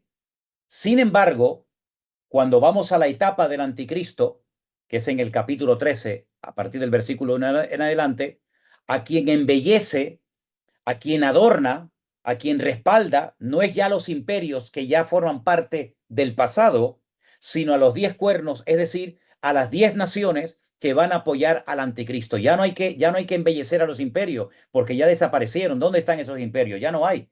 Por lo tanto, ¿qué adorno le vamos a poner más a los imperios, a las cabezas? Ninguno. Pero ahora a quien hay que apoyar, a quien hay que adornar, a quien hay que presentar de una manera bonita, atractiva, llamativa, es a los cuernos, que son las naciones. Por eso las diademas cambian de las cabezas de los imperios a las naciones. Muchas gracias, pastor, y saludos desde México. Gracias. Amén. Hermano Julio César. Buenas tardes, pastor. ¿Cómo le va? Muy bien. Fíjese que solo una pequeña duda, pero yo tengo duda, o tal vez me la aclara si es que hay tiempo, sobre Apocalipsis 12, pero el 1 y el 2. Yo sé que la mujer, corríjame por favor, es Israel, pero Sí. todo eso que dice envuelta en el sol y el vestido, me tiene un poco confundido. Ok. Mira, Gracias, pastor. Dios le bendiga. igualmente, mi hermano, igualmente. Mira, para poder entender los adornos o lo que nos menciona el versículo 1, que menciona al sol, menciona la luna y menciona 12 estrellas, te aconsejo que leas los sueños que tuvo De José. José. Exactamente. Cuando él en uno de los sueños le dice a su padre Jacob: papá, he visto al sol, he visto a la luna y he visto a las estrellas que se postran delante de mí. ¿Qué le dice el padre? El padre le dice: hijo, ¿qué estás diciendo? Que tu padre, tu madre y tus hermanos nos vamos a postrar ante ti. Ahí está. Es una representación típica del pueblo de Israel. El sol, Jacob; la luna, la madre; las 12 estrellas, las 12 tribus de Israel. Entonces, como la mujer es de Israel, los adornos que lleva son los adornos de Israel. Sin embargo, la mujer que cabalga sobre la bestia, la gran ramera que se embriaga con la sangre de los santos, ya no tiene ningún adorno de Israel, sino tiene adornos diabólicos, adornos de tipo religioso, completamente diferente. Es otra mujer, pero con otros adornos. ¿Por qué? Porque tú, por ejemplo, ves a un policía y ves a un bombero y los dos tienen un uniforme, pero uno es diferente al otro. Sí. Entonces el uniforme del policía, del bombero, del militar, la ropa de los futbolistas, pues los colores te indican el país, la ciudad, la profesión a la que pertenece. Entonces, en Apocalipsis 12:1, los adornos son típicos del pueblo de Israel: sol, luna y estrellas. Ok, muchas gracias, profesor. Dios le bendiga. Ahora, una cosa muy importante: si van a escuchar y van a ver el mensaje del domingo, si les interesa, recuerden esto: El sol, el papá. La luna, la mamá. Porque después dice que el papá, a quien quería era Esaú, y la mamá, que es la luna, a quien quería era Jacob. ¿Qué tiene que ver esto? Espérense al domingo. Hermana Betty Ramos. Sí, buenas tardes, bendiciones para todos. Pastor, yo tengo una duda y es en cuanto a nosotros, la iglesia. Muchos pastores dicen que nosotros no viviremos esos tiempos, pues obviamente yo sé que no es cierto porque pues todos seremos probados en el tiempo de tribulación. La pregunta mía es, hay muchas personas que llevan años almacenando alimentos, productos de primera necesidad para los tiempos finales. Esto tiene que ver con la marca que se le hará a las personas, ya que pues nosotros no tendremos, si queremos irnos con el Señor, no podemos dejar marcar. Y entonces en este aspecto, nosotros como iglesia, ¿cómo tendríamos que prepararnos? Porque pues no vamos a tener esa marca y no podremos comprar nada, ni siquiera tendremos acceso a nuestro dinero. ¿En qué aspecto nos afectaría eso como iglesia? Yo he dicho en varias ocasiones, y es algo que ustedes tienen que tener tremendamente claro, porque si no, se van a hacer un lío tremendo, y es que la gran tribulación, imagínense una línea, ¿no? Una línea de 7 años, empieza con la manifestación, la puesta en escena del anticristo, Apocalipsis capítulo 6, los sellos, los caballos que van cambiando de color, terminan los 7 sellos, ahí estamos nosotros, empiezan las 7 trompetas, a la final trompeta, a la séptima trompeta, los muertos en Cristo resucitarán primero, luego nosotros los que vivimos, los que hayamos quedado, no precederemos a los que durmieron, sino que seremos arrebatados juntamente con ellos para recibir al Señor en las nubes y así siempre estaremos con el Señor. Es decir, ¿cuánto tiempo se lleva en cumplirse los 7 sellos y las 7 trompetas? 3 años y medio. Nos vamos. Empieza la segunda parte de la gran tribulación, las 7 copas de la ira, 3 años y medio, donde el anticristo marca a los niños, a las mujeres, a los pequeños, a los ancianos. Nosotros ya no vamos a estar ahí. Así que el que quiera guardar alimentos y agua, que está muy bien, pues lo estará guardando para esta época difícil que va a venir, cuando probablemente un día vayamos al supermercado y ya no haya tantos alimentos como hace 5 años atrás, donde a lo mejor nosotros que vivimos en islas, los barcos se retrasan.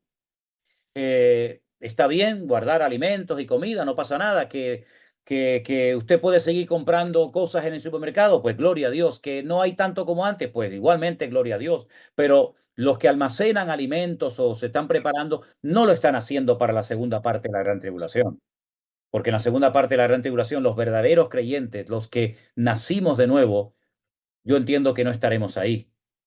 Entonces, no nos debe de preocupar esa segunda parte, que si no estoy marcado no puedo comprar ni vender, es que yo no voy a estar ahí en esa parte. Entiendo que no vamos a estar ahí. Pensé que íbamos a estar entonces en todo ese proceso de la tribulación. Esa Bueno, era la... hermana, si usted se quiere quedar, No, usted pero quiera, ¿eh? pensé, pues, esa era la duda que tenía, que la iglesia se iba a mantener Hazle cállate, en oye, todo ya me va a momento tocar. de la tribulación. No, en esa segunda parte la iglesia en principio no va a estar, hermana, no se preocupe. Amén, gloria a Dios. Ahora, Gracias, también le digo que he conocido hermanos que llevan años almacenando comida Sí, y por eso se lo digo, porque se les tengo echó a amistades perder que tienen porque no cuartos les pasaron al vacío y se les echó a perder mucho de lo que habían guardado, ¿eh? Así que si lo hacen, háganlo bien, si no están perdiendo tiempo y dinero. Gracias, pastor. Buenas tardes a todos y bendiciones a Bendiga, todos. hermanita. Nuestra hermana María Becerra. Buenas tardes, pastor. Buenas tardes, hermano. Buenas Bueno, tardes, una hermano. parte de mi pregunta, hermano, ya acaba de responderle con lo de la hermana, pero tenía una duda también que en Suecia ya se está comprando con eso del chip implantado. Lo Sí. pude ver en un video. Y la otra pregunta era de los 144,000, pastor, que dice, ¿ellos sí se quedan toda la tribulación? No. No. Los 144.000 aparecen en la primera parte de la gran tribulación y son como, digamos, como la guardia personal del Cordero, del Señor Jesús. Aparecen en el monte de Sión cantando unas alabanzas que nadie sabe la letra sino solamente ellos. Y son también los 144.000 representantes de las 12 tribus de Israel que se han convertido y son los que también evangelizan, los que predican a los otros judíos que no se habían convertido todavía. Y son personas solteras, son personas vírgenes que no han tenido ningún contacto con mujeres. Son 144.000 varones, hombres. Joana. Ah, Pregunta. buenas tardes, pastor, y a todos los Gracias. hermanos que están en la vista. Mi pregunta es la siguiente. ¿El anticristo va a surgir del pueblo de Israel o puede ser de cualquier nación? El anticristo, desde mi punto de vista, debido a la aceptación que va a tener por parte del pueblo de Israel, valga la redundancia, como mínimo tiene que ser de madre judía. Si su padre es judío y su madre no es aceptado por el rabinato como judío. Si el pueblo de Israel parece ser que acepta, de hecho hay un versículo que ahora les voy a compartir que se llama el pacto con la muerte. Eso lo hablamos una noche en el Muro de los Lamentos, un rabino conmigo, estuvimos hablando justamente de este pacto con la muerte que se va a llevar a cabo en los últimos tiempos. Pues como mínimo tiene que ser de madre judía, y si su padre es árabe o palestino o sirio, asirio dice la Biblia, dice que es el asirio, es otro nombre muy poco conocido que recibe el anticristo, el asirio. Y todos conocemos, ¿no?, dónde estaba Asiria, pero por lo menos su madre tendrá que ser judía. Pero no necesariamente se tiene que levantar del pueblo de Israel. Ya. De lo que ocupaba el antiguo territorio del Imperio Romano, que también ocupaba lo que era Israel, por supuesto. Porque el pueblo de Israel es el que lo va a aceptar porque viene del linaje del rey David. El Aunque pueblo, nazca en otro país, se supone que ellos son los que van a aceptarlo, ¿no? claro, lo que pasa es que los musulmanes también están esperando, no lo llaman el Mesías, lo llaman el Magui. Ellos también están esperando a un Mesías. Y el Mesías del Islam, el Mesías del Islam es el anticristo de la Biblia. Y el anticristo de la Biblia es el Mesías de los musulmanes. Es decir, que aquí tanto monta tanto. Todos están esperando a alguien. Aquí todos están esperando a alguien, uno por un lado y otro por otro lado. Pero puede parecer de cualquier país de Europa, también puede ser, ¿no? Venga del linaje de David. Mientras sea del linaje de David, tiene que ser descendiente de la tribu de Judá. Ya. Así es. Sí, hay un texto que ahora lo tenía por aquí y bueno, se lo daré en otro momento, que habla acerca de que Israel haría un pacto con la muerte. ¿Sí? Y ese pacto con la muerte se refiere a que van a aceptar al anticristo como el verdadero Mesías, pero se van a llevar una tremenda desilusión. No es la primera vez que Israel, si me permiten la expresión, mete la pata, ¿eh? No es la primera vez que Israel se equivoca y aceptan y reconocen a un falso Mesías. El último Mesías que reconocieron ya murió, el famoso rabino de Lubavitch. Lo reconocieron como el Mesías, lo que pasa es que lo estaban esperando y se murió. Pero Pero había uno hace poco, ¿no? Había uno hace poco que vi que estaban como también, que creían que también podía ser. Es que ellos creen que en cada generación nace un Mesías, lo que pasa es que el Mesías no se da cuenta que es el Mesías. Ya. Sí, es un lío tremendo, un lío tremendo. Y el Mesías que ellos están esperando no tiene nada que ver con nuestro Señor Jesucristo, nada que ver, nada que ver. Es un Mesías muy particular, es un Mesías que también, como cualquier pecador, como dije antes, tendrá que subir al monte a presentar sus sacrificios, pero no es nada divino, no es eterno, no es el Hijo de Dios, ni muchísimo menos. No tiene nada, nada, nada que ver con nuestro Mesías al cual estamos esperando, nada que ver. Ya. Ok, gracias. Un abrazo, mi hermano, bendiciones. Igualmente. Gracias. Nuestra hermana Vivian. Hola, bendiciones, pastor. Gusto en Buenas tardes, hermana, Dios le saludarte. bendiga. ¿Qué tal? ¿Cómo está usted? Bien, gracias, gracias. Pastor, yo lo que quiero es una aclaración.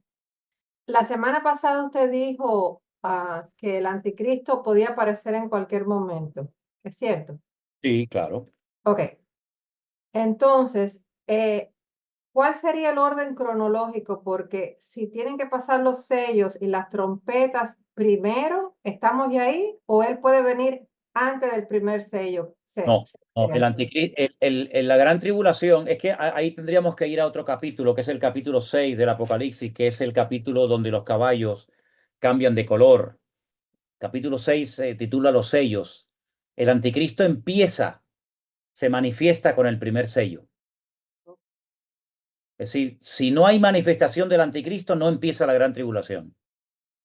Digamos que el primer sello es el inicio del anticristo, la manifestación del anticristo. Ok, tiene que suceder eso primero para decir que ya él está siendo manifestándose. Lo que pasa es que lo hará de una forma tan sutil, porque fíjate fíjate el lenguaje que aparece en la Biblia, ¿no? Dice, miré y he aquí un caballo blanco, y el que lo montaba tenía un arco, y le fue dado una corona, y salió venciendo y para vencer. Y no es el caballo blanco en el cual viene montado el Señor Jesucristo, sino que es la manifestación del anticristo, porque el caballo va cambiando, después se convierte en bermejo, después dice que cambia de color a negro, etcétera, pero está hablando acerca del jinete, que es la manifestación del anticristo. Cómo va cambiando su forma de proceder, ganándose a la gente, ganándose los bancos, ganándose a los importantes de la tierra, ganándose al pueblo de Israel, restaurando el templo y poco a poco, hasta que se siente fuerte, y a los 3 años y medio es cuando realmente se manifiesta su verdadera naturaleza. Entonces, en realidad, tenemos que prestarle atención a los 7 sellos y ver si está sucediendo lo que está sucediendo para decir, este es él. Claro, lo que pasa es que, claro, ¿cómo sabe uno cuándo empezó el primer sello? Porque te habla de un caballo blanco y tú dices, ¿qué vamos a ver en la televisión a un caballo blanco y a un señor con un arco montado? No, es una forma metafórica de decir que viene de una forma muy sutil, muy normal, ¿verdad? Entonces hay que estar atento porque la Biblia da otros datos para poder diferenciar al anticristo de cualquier otro personaje. El nombre, las características, etcétera, etcétera. Vaya, sí, pero yo lo que me estoy basando en los acontecimientos que mencionan cada sello, las cosas que tienen que suceder. Exacto. Y no estaba segura si él iba a venir al final o en No, el no. medio o al principio. No, el primer sello es el pistoletazo de salida de este caballero. Ok, ok. ¿Ok? Aclarado. Gracias, pastor. Amén. Bendiciones, hermanita. Nuestro hermano Mauricio.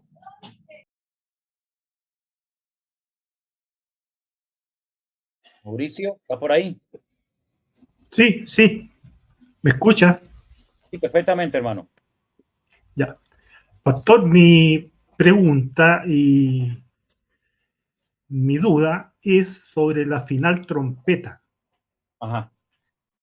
La final trompeta que sale en Tesalonicenses, le fue revelado todo esto por el Espíritu Santo a Pablo, ¿verdad? No, Primera de Corintios 15. Primera de Corintios 15. Primera Corintios 15. Sí. Y él tiene conocimiento del Apocalipsis al citar la final trompeta de lo que habla Juan. Y la otra pregunta es que la final trompeta está relacionada con el Rosh Hashanah, que es la fiesta bíblica de los judíos, una de las fiestas bíblicas. Esa es mi Sí, que pregunta. se acaba de celebrar recientemente, ahora mismo, hace poco. Mire, Sí. Pablo sabía mucho más de lo que está en la Biblia. Pablo tuvo una experiencia que él la cuenta en tercera persona del singular, pero realmente está relatando una experiencia personal. Él dice, conozca a un hombre, es él. No sé si fue en el espíritu o en la carne, que subió hasta el tercer cielo y el Señor le permitió ver y oír cosas inefables que no se le permitió contarlas. Es decir, el conocimiento que tenía Pablo de cosas tanto presentes como futuras era tremendo, tremendo. Pero él no contó todo lo que vio porque el Señor le dijo, no lo cuentes todo. Y dice, y ese es el motivo del aguijón en la carne, y para que no me enalteciese sobremanera debido a la cantidad de información, debido a la cantidad de revelaciones que yo tuve, el Señor me mandó un aguijón en la carne para que no me enalteciera sobremanera. Es decir, claro que él tenía información sobre los últimos tiempos, aunque todavía no se había escrito el Apocalipsis. Date cuenta que, por ejemplo, él habló del anticristo. Él habló de la reconstrucción del templo de Jerusalén. Él habló de la segunda venida de Cristo. Él habló de la primera resurrección. Él habló de tantas cosas. Y la pregunta es, ¿y de dónde sacó toda esa información? Porque él no había leído el Apocalipsis. ¿Cómo él podía hablar de cosas del Apocalipsis cuando el Apocalipsis se escribió en el año 100? Y él murió antes del año 100. Y probablemente, yo creo que nunca leyó el libro del Apocalipsis. Bueno, es que incluso el apóstol Pedro dice que a Pablo se le dio una sabiduría tan espectacular. Él reconoce la sabiduría y el conocimiento que el Señor le dio a Pablo, que dice que habla de cosas muy difíciles de entender, las cuales los indoctos tuercen para su perdición. Si alguien sabía de Biblia, de acontecimientos finales, sin lugar a dudas era el apóstol Pablo. Pero el Señor le había dicho a Juan que no moriría antes de que viera su venida. Y no es que se iba a quedar para que él viera su venida, sino que se refería evidentemente a las revelaciones tremendas que recibió en el libro del Apocalipsis. Es decir, que aunque él no leyó lo de los sellos, las trompetas y las copas, lo que está bien claro es que él tenía toda esa información. Igual que Pedro habla de que los elementos serán derretidos, serán destruidos, y Pedro tampoco había leído el Apocalipsis, ¿verdad? Por lo tanto, claro que Pablo sabía lo de las trompetas y todo eso. Y referente a la fiesta de Rosh Hashanah, que es el comienzo del año, efectivamente sí se tocan las trompetas. Y yo creo que las fiestas judías, sobre todo las 3 de obligatorio cumplimiento según la Torá de Moisés, tienen mucho que ver con los acontecimientos finales. Y pongo un pequeño ejemplo. Las 3 fiestas de obligatorio cumplimiento para el pueblo de Israel eran: la primera, Pesaj o la Pascua. Curiosamente, en la fiesta de la Pascua fue cuando el Señor Jesucristo murió en la cruz. Fue sacrificado como cordero. 50 días después, cuando los judíos celebraban la fiesta de Pentecostés o de Shavuot, que era cuando habían recibido la ley en el monte Sinaí, es cuando el Señor decide darles otro regalo, la manifestación masiva del Espíritu Santo sobre los 120 que estaban en el aposento alto. Pero la tercera y última fiesta del calendario, que es la que están celebrando hoy, que era la fiesta de Sukkot, no tuvo un cumplimiento profético. ¿Qué pasó proféticamente en Sukkot? Nada. Solamente recuerdan el pasado, que fueron nómadas, que fueron peregrinos en el desierto, pero dice Apocalipsis que cuando Él venga, hará tabernáculo, pondrá su tabernáculo y estará entre nosotros. Y la palabra tabernáculo, sabemos que es la palabra Sukkot. Nos estará diciendo el Señor que en esa fiesta entre octubre y noviembre, que es cuando se tocan las trompetas, diciendo que viene el año nuevo, nos estará dando una indicación el Señor de que en esa fecha, que no ha tenido un cumplimiento profético, ¿vendrá el Señor? No lo sé, lo dejo ahí, que cada uno opine lo que quiera. Pero claro que tiene que ver mucho las trompetas con la fiesta de Rosh Hashanah, lo que se tocaba primero del año, porque cuando se toca el shofar o las trompetas, ¿verdad? Era para anunciar un nuevo año, una nueva etapa. Y cuando venga Cristo, ¿no empezaremos una nueva etapa a nivel universal, a nivel mundial? Sin lugar a dudas, sin lugar a dudas. Ok. Pastor, aún tenemos varias manos levantadas. Gracias. Esos que están alabando al Señor. Usted me dice, si seguimos, paramos. Bueno, depende de la gente. Yo no sé la gente cómo está de tiempo. Yo no sé. Tú en cuanto veas que la gente se cansa, pues. Pues seguimos. El Venga. hermano Rick, si puede activar su audio. Hermano Ritz, ¿qué tal? Bien, pastor. Mira, mi pregunta es acerca de esto de la primera parte de Gran Tribulación. Sí. Siempre me han entendido que antes que el creo es el anticristo, así que sentarse en el templo o es el otro. El anticristo, sí. Ok, entonces, él no puede manifestarse de esta manera antes que está el templo, ¿sí? Claro. Entonces, el templo va a estar hecho dentro de la primera parte de Gran Tribulación o después.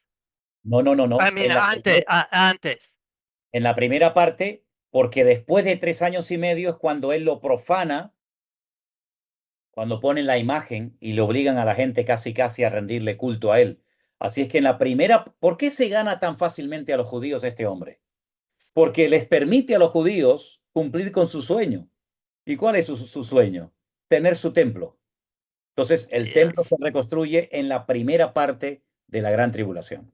Y entonces, ¿es verdad que ellos tienen casi todo preparado? No, casi todo no, todo preparado. Ok, todo Todo está preparado. listo, todo. Entonces, ¿va a tomar tanto tiempo o un poco tiempo a construirlo? No, no, Así es. el templo va a ser construido de tal manera. Te voy a poner un ejemplo. Mira, hay una zona en la ciudad de Jerusalén que se llama Mamila Street. Y hay una serie de casas muy bonitas, muy grandes, que tienen números. Cada ladrillo, cada bloque de piedra tiene un número. Tú vas viendo números correlativos, el 1, el 2, el 3, el 4, el 5, toda la fachada, toda la casa tiene números. Y es que esas casas estaban en otra parte y las desmontaron como si fuera un puzzle, un rompecabezas, y las llevaron a otro lugar.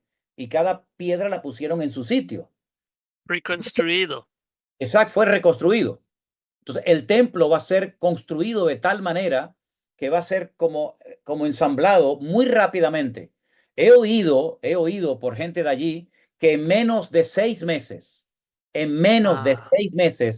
templo puede estar en pleno funcionamiento.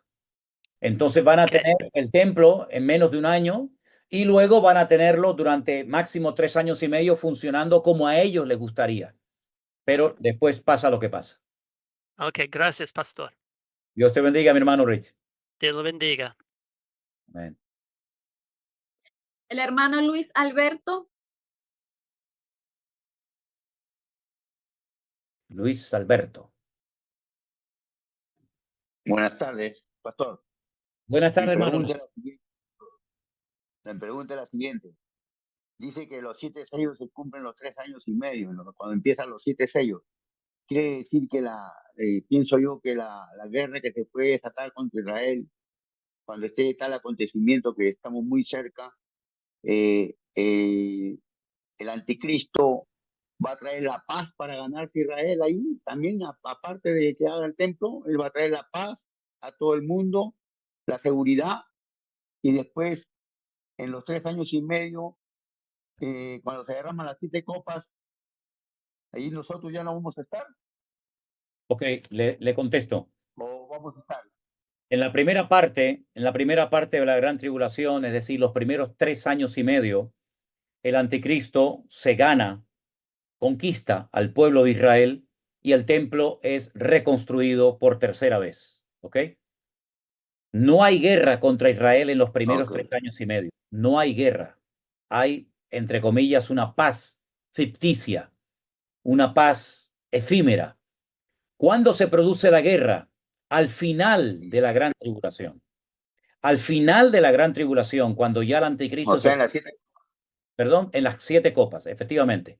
En el período de las 7 copas es cuando se va a llevar a cabo la famosa batalla de Armagedón, en el valle de Meguido, donde 200 millones de soldados intervienen y el objetivo es destruir a Jerusalén y conquistar la ciudad. Ahí la iglesia no va a estar en la segunda parte de la gran tribulación.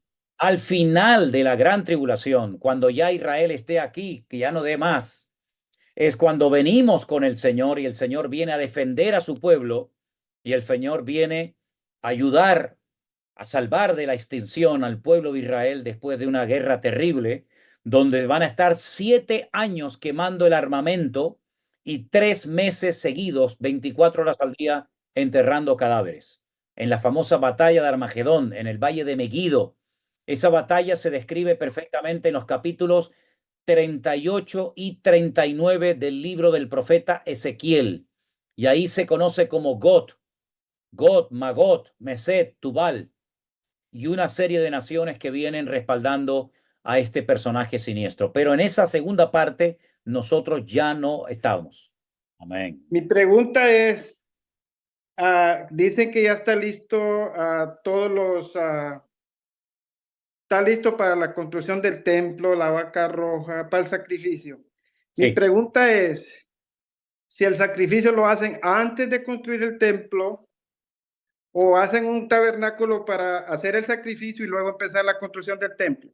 Gracias, que Dios le bendiga. Ok,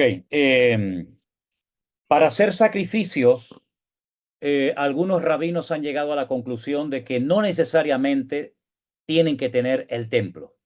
De hecho, la semana pasada di un dato, y es que algunos rabinos han hecho una especie de altar portátil que lo pretenden subir al monte Moriah y presentar sacrificios. Ahora bien, hay un ritual, hay una ceremonia que se tiene que hacer previa, y es la limpieza o la purificación de ese lugar para que ese sacrificio, desde el punto de vista de ellos, sea acepto, sea agradable a los ojos de Dios.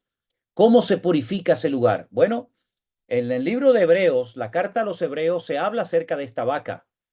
Parece mentira, pero también el Nuevo Testamento habla de esto, porque es un tipo de Cristo, ¿no? Y dice que todo es rociado, todo es purificado con las cenizas de esta vaca roja, que lo que se hace es que se pone encima del altar, se sacrifica, no se puede comer ninguna parte de este animal, y con las cenizas, con lo que queda sobre el altar, se purifica, se limpia, es como una especie de jabón, para que ustedes me entiendan, se purifica todo el lugar donde quieran ofrecerlo. Yo no sé si ustedes recuerdan cuando eran católicos, había un día en el año en el que nos ponían con ceniza. ¿Se acuerdan que nos ponían ceniza en la frente? Sí, el miércoles de ceniza, algo Miércoles así. de ceniza. ¿De dónde viene eso de poner ceniza? Bueno, viene de todas esas celebraciones de los judíos del Antiguo Testamento, ¿verdad? Entonces, primeramente tendrán que purificar ese lugar, ¿verdad? Porque aunque los que están arriba, que son descendientes de Ismael, y son descendientes de Ismael, lo cual significa que tienen una serie de características muy interesantes. Por ejemplo, aquí las tengo anotadas. Los descendientes de Ismael, los ismaelitas, son hijos de Abraham, son monoteístas, contienen el nombre de Dios en el nombre de su pueblo. Ismael, terminan él es Dios. Las dos únicas naciones que tienen el nombre de Dios son Israel y también Ismael. Número 4, son circuncidados, no a los 8 días, sino a los 13 años. Oran 5 veces al día. Son muy hospitalarios, característica de su padre Abraham, ¿verdad? Es decir, a pesar de todo eso, ellos han profanado ese lugar porque, por ejemplo, han plantado árboles. La explanada de las mezquitas arriba en Jerusalén está llena de árboles, lo cual estaba prohibido. Se ha jugado al fútbol, se ha derramado sangre de personas. Entonces, todo eso tiene que ser purificado. Una vez que esté purificado con esa vaca roja, estamos hablando de los rituales del judaísmo, ¿verdad? Ya se puede hacer sacrificios y después vendría la reconstrucción del templo. Pero el objetivo final es reconstruir el templo y que los levitas sean los que ministren en ese lugar. Todo esto va a ser muy interesante. ¿Cómo se va a poder realizar todo eso sabiendo que ahí arriba, en esa montaña, hay una oposición y una guerra espiritual terrible? No podemos decir, porque no tenemos todos los detalles, pero lo que sí estamos probablemente a punto de ver es algo que nunca jamás ha ocurrido en 2000 años. Y es como Israel se atreve a tomar posesión de un territorio que está bajo protección de Jordania, porque así fue como se acordó. Pero yo creo que en cualquier momento, probablemente colonos fanáticos del judaísmo, junto con otros rabinos, se atreverán a subir a tratar de apoderarse a la fuerza de ese lugar. Es decir, las cosas que van a ocurrir van a ser tremendamente interesantes, como por ejemplo, por primera vez en la historia del Estado moderno de Israel, vimos el otro día algo que nunca habíamos visto, como fue, por ejemplo, que se atrevieron a atacar la residencia del primer ministro de Israel en la ciudad de Cesarea. Él vive en Cesarea, ¿verdad? Eso nunca había ocurrido en Israel, atacar con un dron, con misiles, la casa del primer ministro de Israel, como también vimos este año en el mes de abril, cómo Irán se atrevió a atacar con misiles a Israel. Sí, nosotros estamos bien, pasa que se olvidan las cosas, ¿no? Y de una pasamos a otra, y es tan importante la noticia de hoy que nos olvidamos de la de ayer, y mañana viene otra peor. Nos olvidamos de que estamos viendo cosas que nunca ninguna generación de creyentes habían visto. Nunca lo habían visto. La cantidad de cabezas visibles, cabezas, escuchen esto, cabezas que están desapareciendo de las naciones que rodean a Israel. Así, estamos viendo cosas tremendas, y una de las cosas tremendas que probablemente veamos es la reconstrucción del templo de Jerusalén. Es que ya está todo dispuesto. Yo es que todos los años voy a Israel. Ahora nos vamos, si Dios quiere, todo el mes de noviembre. Imagínate el ambiente que nos vamos a encontrar allí. Imagínate. Pastor, yo todo lo que estoy escuchando ahorita me alegra porque tuve la bendición del Señor. Hace 2 años fuimos a Israel y conozco ese lugar donde van a hacer, y digo, ¿cómo van a entrar en ese lugar que está bien protegido, que a uno lo chequean todo y todo? ¿Cómo van a entrar ahí? Pero estaba escuchando a usted la vez pasada que ya tienen los judíos, pueden entrar, ir a celebrar allá y pasar, y entonces digo yo, está difícil que se metan a ese templo porque yo conocimos que tuve la bendición del Señor y yo creo que ya no la voy a volver a ver, pero es algo que me emociona cuando escucha usted eso. Miren, voy a hacer lo posible, no les aseguro nada, ¿eh? No les aseguro nada porque tiene sus complicaciones y tiene sus más y sus menos, pero yo voy a llevar 3 grupos a Israel. Entre grupo y grupo, yo tendré a lo mejor un par de días libres. Yo voy a hacer lo posible por subir a la explanada de las mezquitas con mi teléfono. Y voy a intentar hacer una retransmisión en directo desde donde se tiene que reconstruir el tercer templo.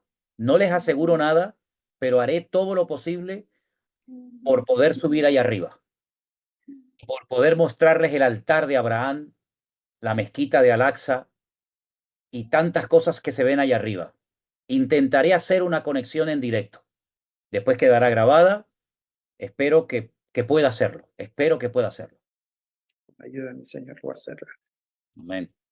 Bueno, hermanos queridos, Vanessa, yo sé que como el apóstol Pablo podríamos estar toda la noche disertando, pero si empiezan a caer... Gracias por escucharnos, pastor. Dios lo bendiga. Igualmente, hermano, Dios me lo bendiga. Un abrazo grande. Amén. Bueno, la verdad es que el hambre que hay de palabra no para de sorprenderme. El deseo que hay, y además les voy a decir una cosa, ustedes están oyendo cosas que miles, lamentablemente miles, de hermanos nuestros en la fe no han oído nunca en su vida. Es triste decirlo, pero es la pura realidad.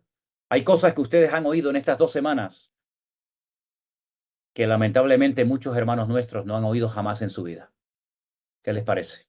Así que valoremos toda esta información, mantengamos la unidad entre nosotros, cubramos las espaldas los unos de los otros, porque vienen tiempos muy interesantes. Y el Señor, tal vez viendo el interés que yo he tenido en mis últimos 40 años de estudiar este tema, a lo mejor me dice, bueno, pues ahora te voy a permitir ver algunas cositas de las cuales has predicado durante tantos años, ¿no? Así que bueno, vamos a ver, vamos a ver.